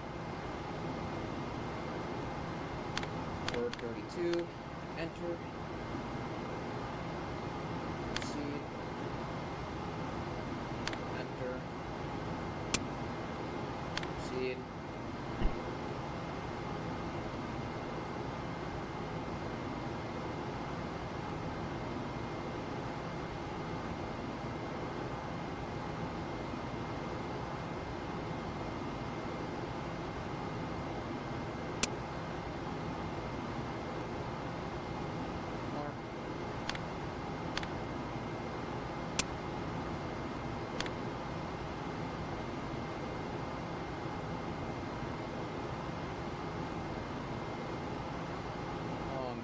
really small. He's fine. The last one.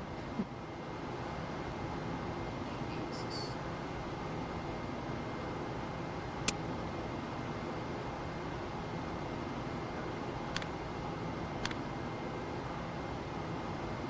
It's done.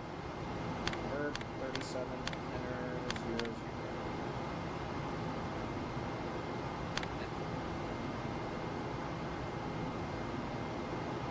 Hi.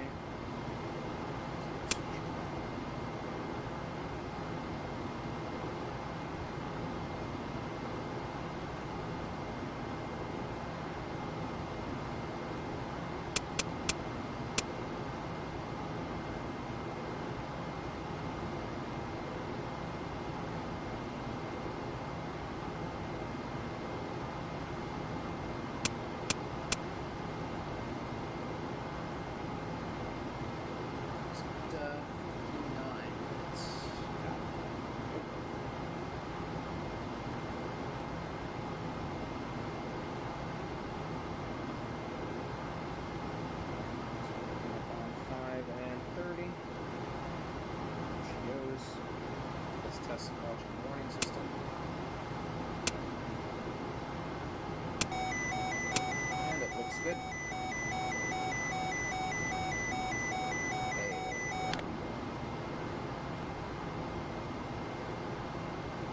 Preheat the engine.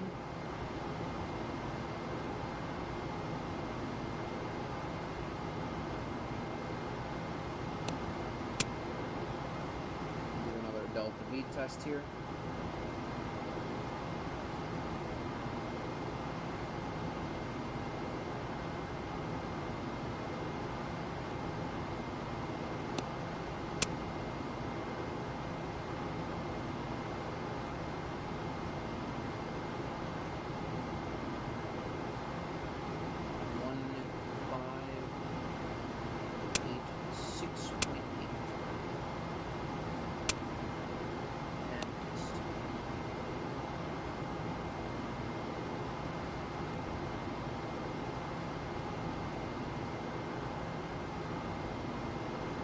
Good. Standby and off. Delta V set, and compensated delta V is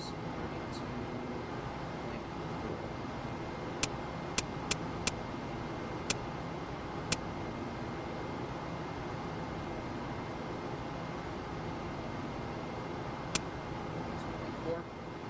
Delta V. Non-essentials to main B.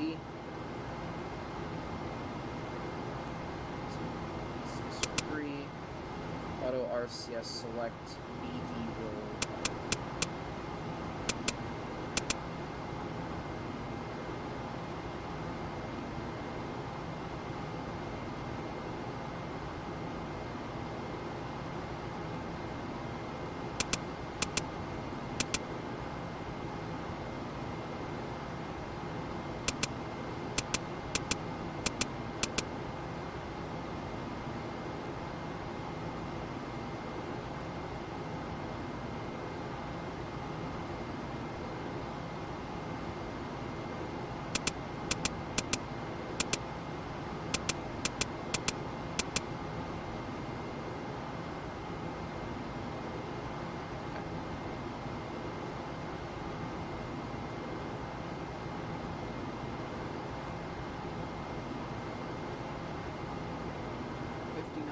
So T minus 35 would be 24, where it actually that way. So, verb 48, enter. Verb 24, enter. 21102, enter. 111, enter. Proceed. Verb 21. The CSM weight is 59110.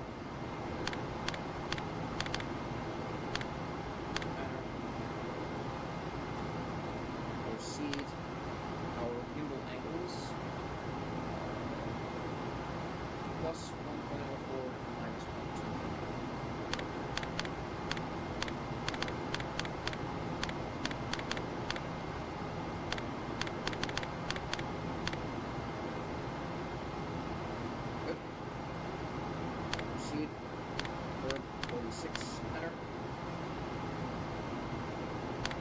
37, enter, 40, enter.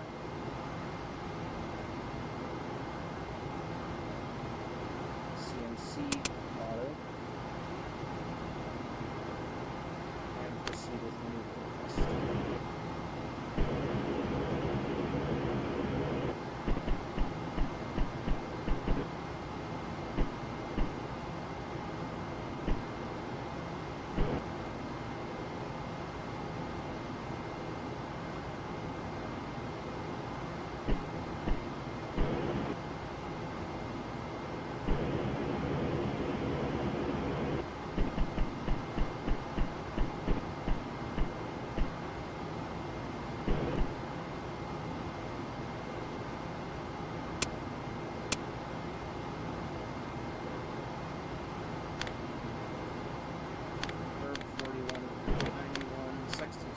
Check angles, 32.38.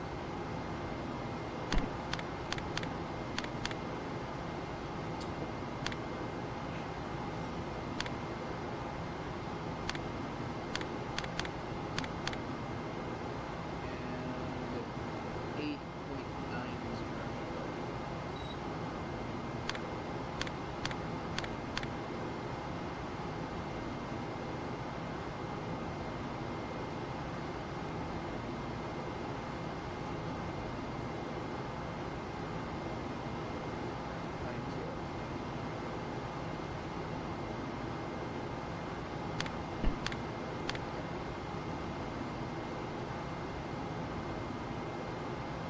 Unfortunately, it's occluded by Earth because Fun MCC doesn't know how to get the right stars, but that's fine.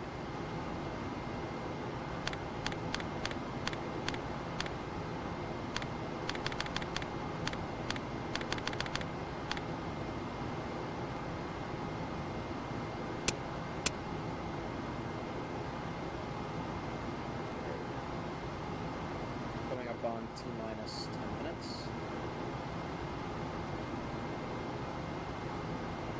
Let's get to that point.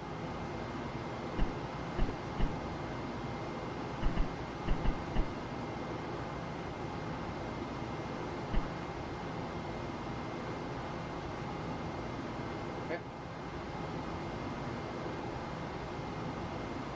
SPS line heater is off.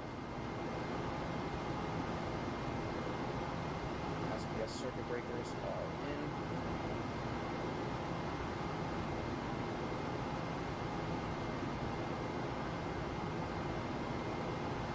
En route commands, minimum and low. Translation on. SCS TVC, rate command.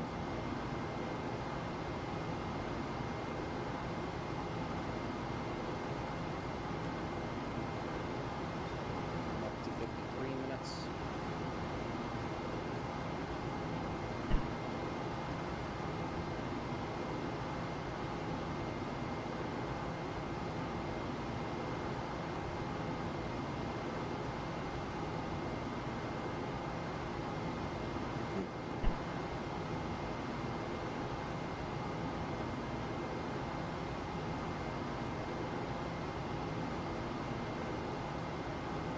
On. Thrust vector control circle is on. And let's remove RCS command here. We'll do our gimbal drive check.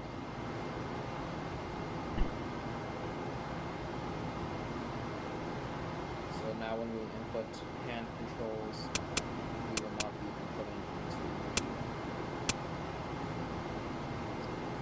RCS. Port handle to manual takeover, and verify no manual thrust vector control, and that is confirmed.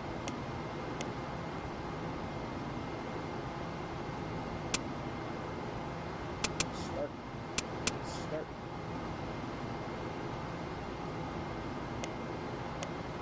Minus. Plus. 0.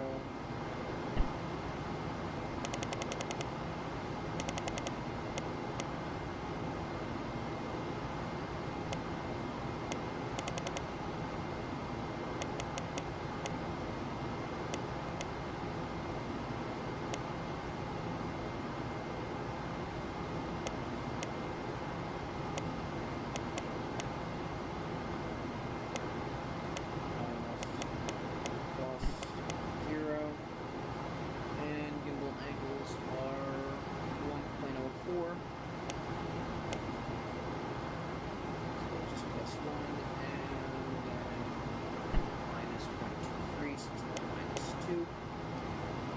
And verify manual thrust vector control. Verification is good.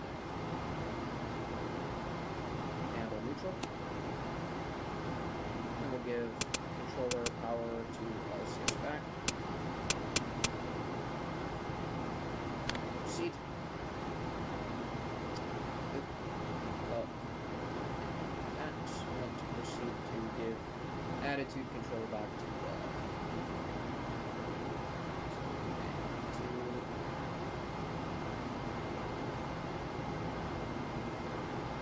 verb 37 enter 40 enter.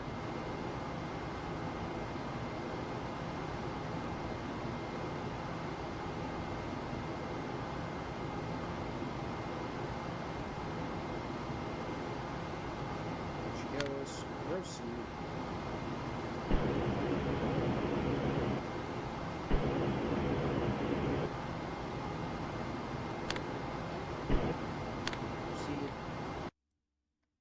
We can watch the engine bell do its little thing. Do its little swivel swivel. And then load the trim. Yep. 50-15. Brake high. T-minus 2 minutes.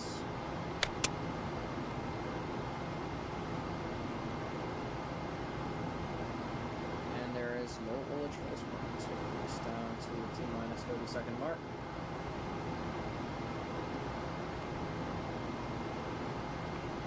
This is blank.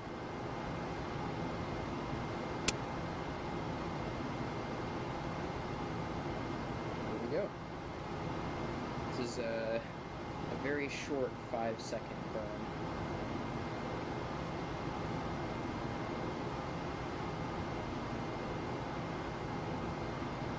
10. Verb 99. Proceed. 2, 1, ignition. Cut off. And that's it.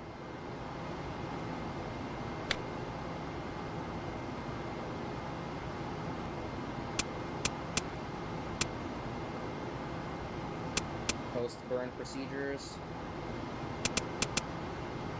complete. Residuals are good. No trim is required.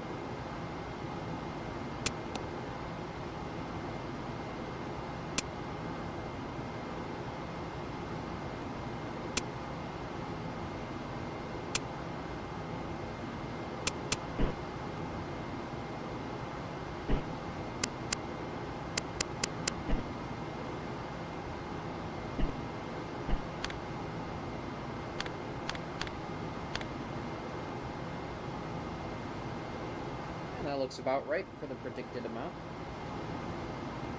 63. Proceed. 0. Enter.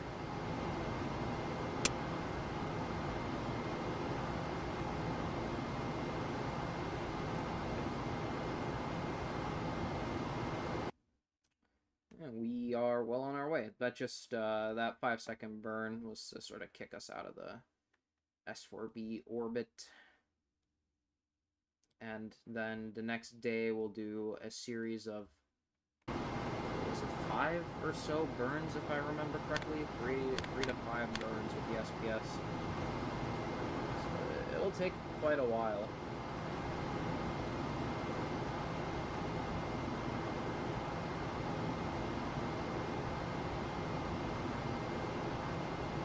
We are now approaching the end of the day, so the second S-IVB restart will be happening in a few moments. I wonder if we can't track it. Hopefully we can.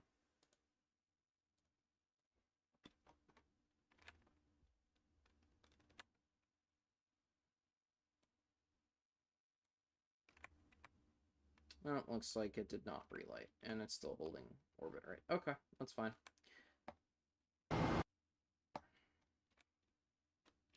we'll just cruise on. Cruise on along.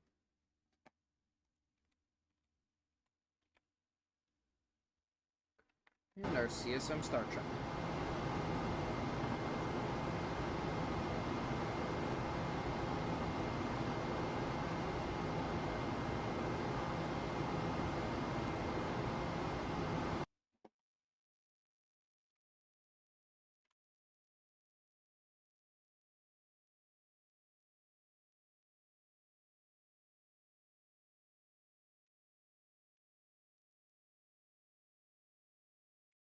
This is at 6 hours, 49 minutes, and 45.00 seconds. Plus 068.0 roll. 291.1 pitch. 330.2 yaw. And the time of a line is all zeros.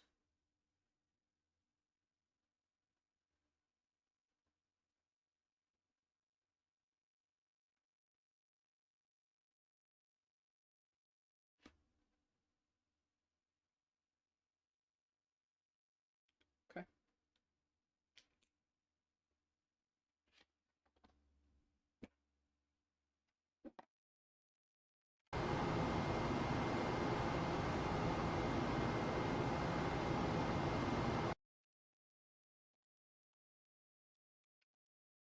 We'll just cruise right along then to our battery charge.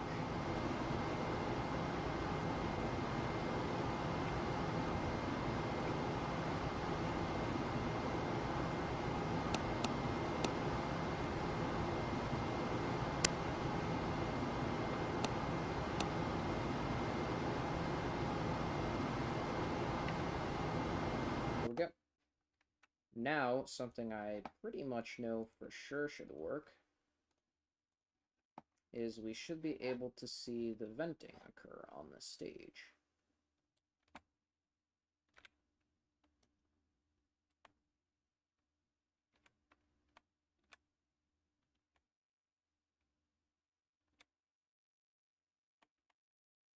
Every once in a while, there should be a pretty sizable puff.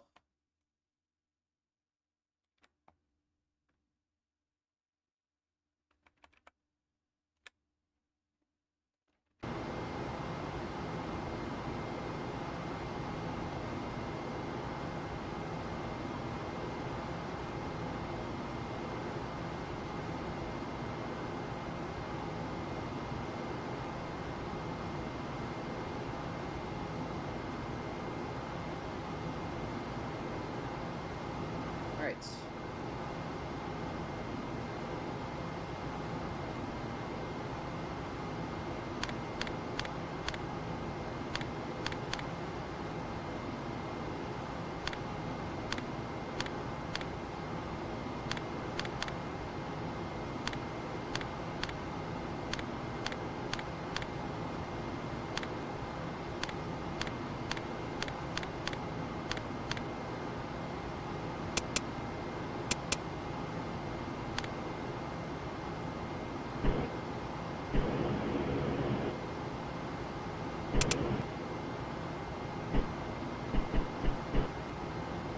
Get us maneuvered over to our Star Trek attitude.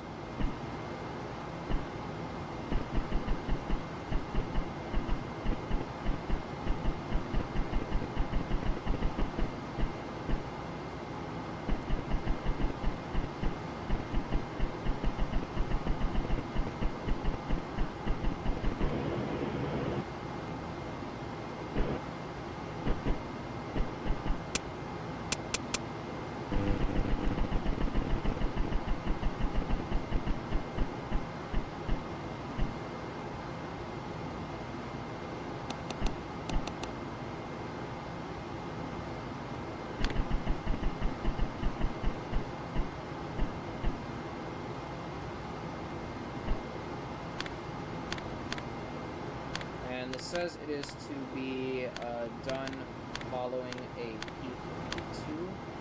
So we will do that real quick.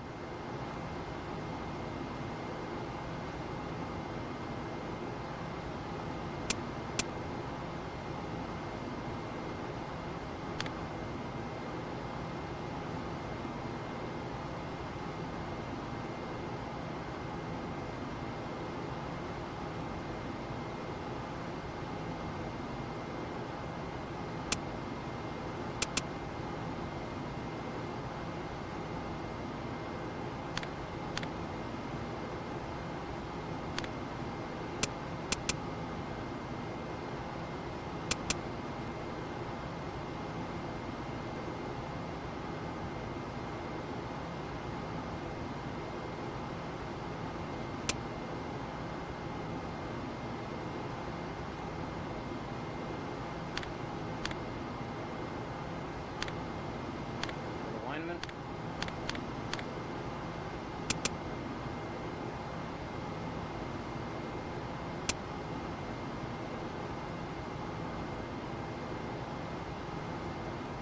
Now we just need to identify the different stars, which are the dimmest, the brightest, as we cruise on along.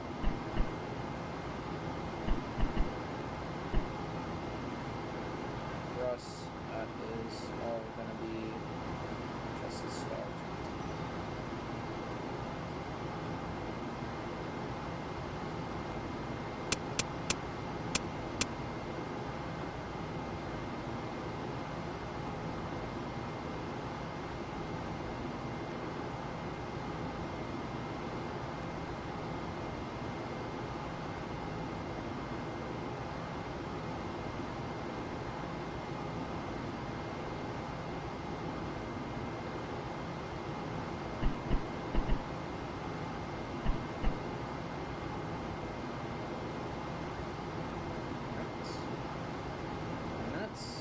State vector update.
.34, negative 97.62, and 118.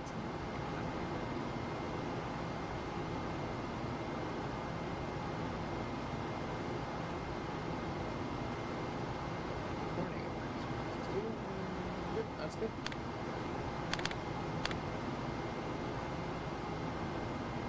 Alright, keep on cruising through time.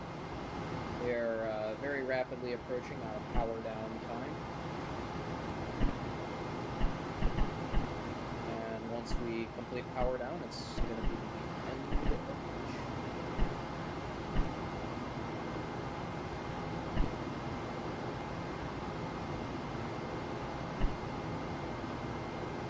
Right, battery vent valve open. Wait 5 seconds. Close.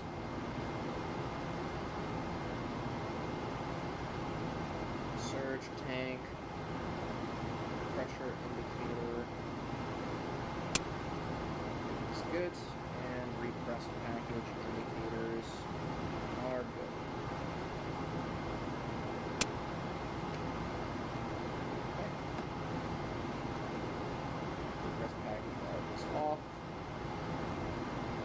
Terminate cabin purge.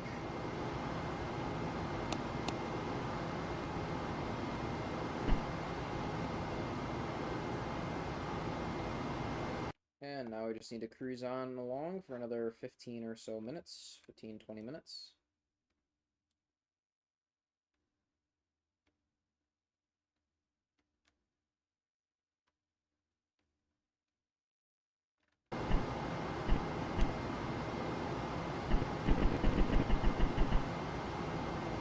Okay. H2 purge line cruise on.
Good alignment. Good marks.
Here's our block data in case we need to report. You can see it's quite a bit to write down, and it's all gibberish. I don't really write it down unless I have to.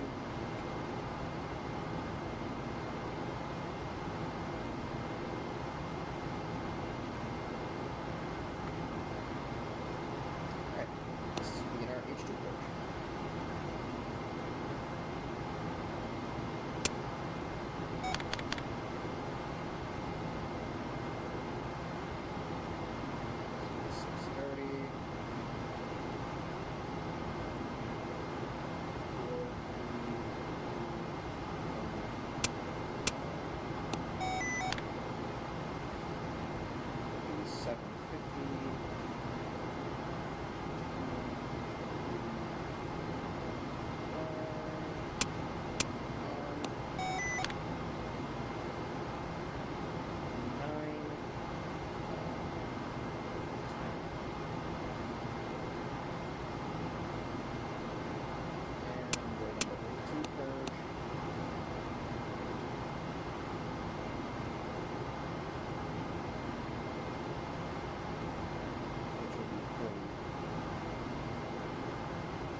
let's go for power down.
Perform the wastewater dump.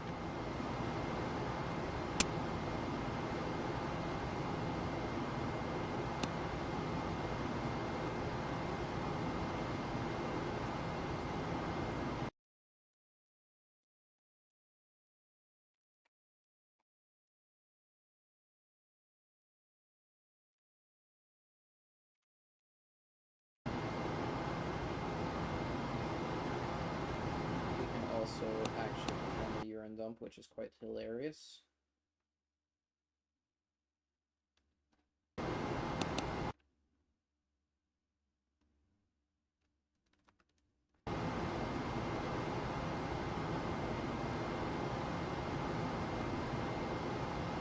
As you can see, it's a nice and warm 79 or 69 degree. Looks pretty good. We'll just dump right down to 25% quantity on here. That's good. And we will terminate the dump. And that's it. We're on our rest period. So we're going to stop it here. Thank you all for joining. And next time, it's going to be just a ton of SPS burns. 4 of them to be exact. And then we power down. And next one's up, and we do the docked dips burn, yes. The firing of the descent engine while attached to the command module. That is a very fun procedure to do. So after that, on day 4, then we undock. But day 2, SPS burns, which is next time. And then day 3 is the power up of the lunar module and a dock dips burn. So that's all for today. Thank you for joining.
Yes. Before we finish off, for whatever reason, this device I use to monitor the live chat is disconnected from the chat. So a couple people asked. Some person said they finally have NASP. Congratulations. If you would like some tutorials, I can make some. Otherwise, feel free to join the spaceflight server. Another person asks, um, is distance and time scale here same as reality? For example, if you fly to the moon, etc. Yes. So time scale and distance are real. It's the real distance from the Earth to the moon, the same old 250,000 miles. However, you are able to skip time with the caveat that you really don't want to go over times 100 seconds per second because you'll just crash. Like, time skipping is very, very hard on the computer, but you are able to do it in real time and you are able to skip time, but you are not able to decrease the distance between the Earth and the moon. Of course, we are flying an Earth orbit mission only right now, as it is the first time we are testing the lunar module. Next time, we'll do this same mission profile, but in orbit of the moon instead. And then Aiden Q asks, what game is this? This is NASP, NASA Apollo Spaceflight Simulation Project. It is a collection of about 4 or 5 mods for Orbiter 2016 revision 90 beta. Is my computer on for 4 days? If you were to do the real-time missions, yes, your computer would be on for 4 days to get to the moon, 3 days at the moon, and 3 days to get back. Your computer's on the whole time. Me personally, I don't play in real time because I would lose my sanity. I have a job and things to do, so I like to skip time and things like that. So I'm able to save, do something else, not run the program. This is not something that will hold your computer hostage. It's very flexible and you're able to play in whatever way that you think is very suitable for your own needs, if that makes sense.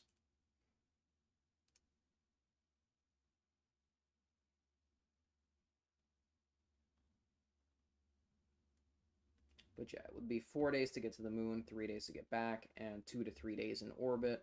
Unless it's Apollo 8, then you only do 1 day in orbit around the moon. We have already done Apollo 8. It was done on my Twitch channel, but I did post a video of the atmospheric entry from Apollo 8 because it was highly entertaining.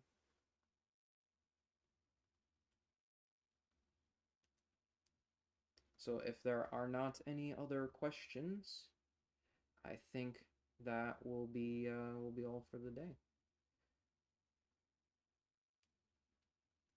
I'll give it 25 or so seconds. That's about how long my delay is.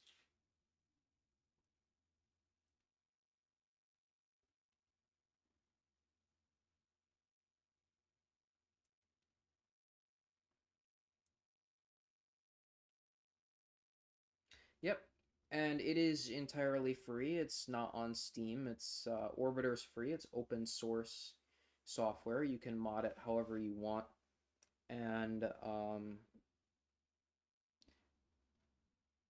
so this uses the real computer software from the actual Apollo program. So you are flying the real mission software that I've flown on those exact missions.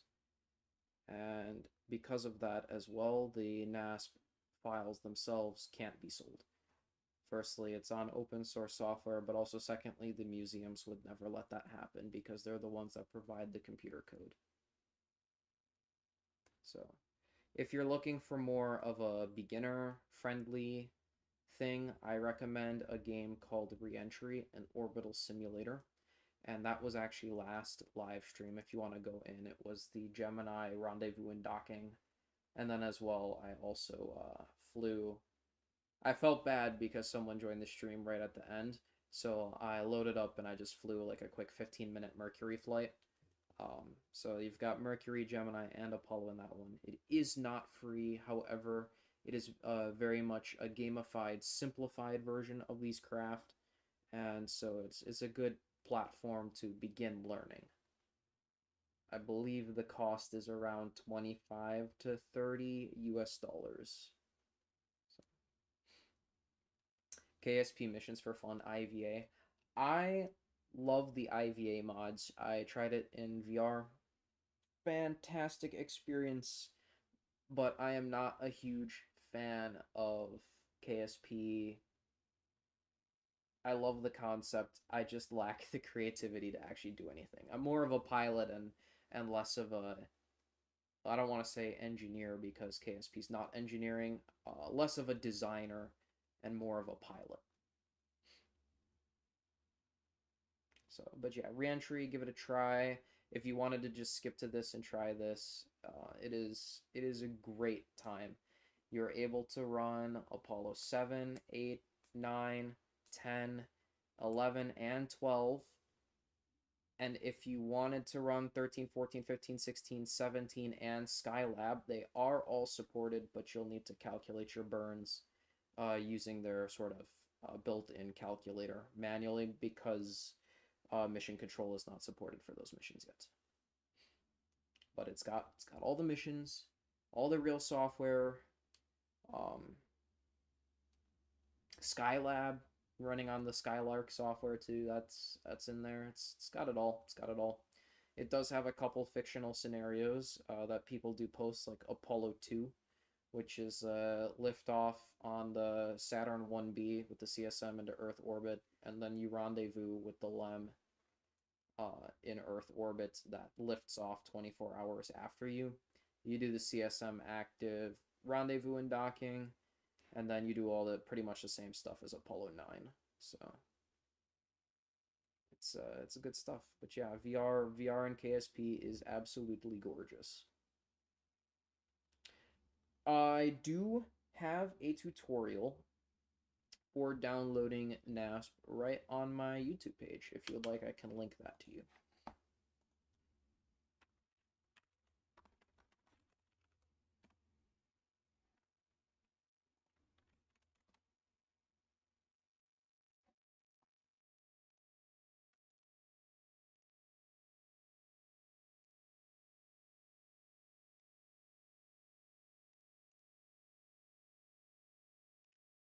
Is under videos, and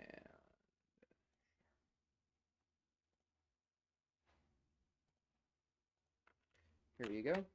And if you would like to see as well as some funny content I just put up, here is what 6.5 Gs looks like.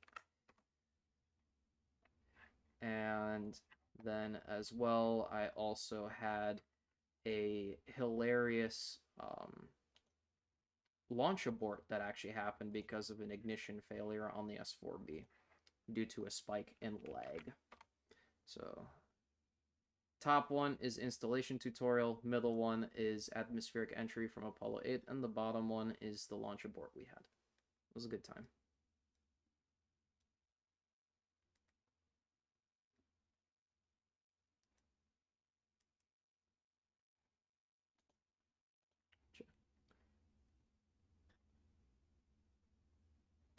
Alright, well, thank you for swinging on by and joining the live stream, chatting up. I apologize I didn't see any of your messages earlier, but the YouTube Studio app decided to break on my phone, so it stopped showing the live chat messages.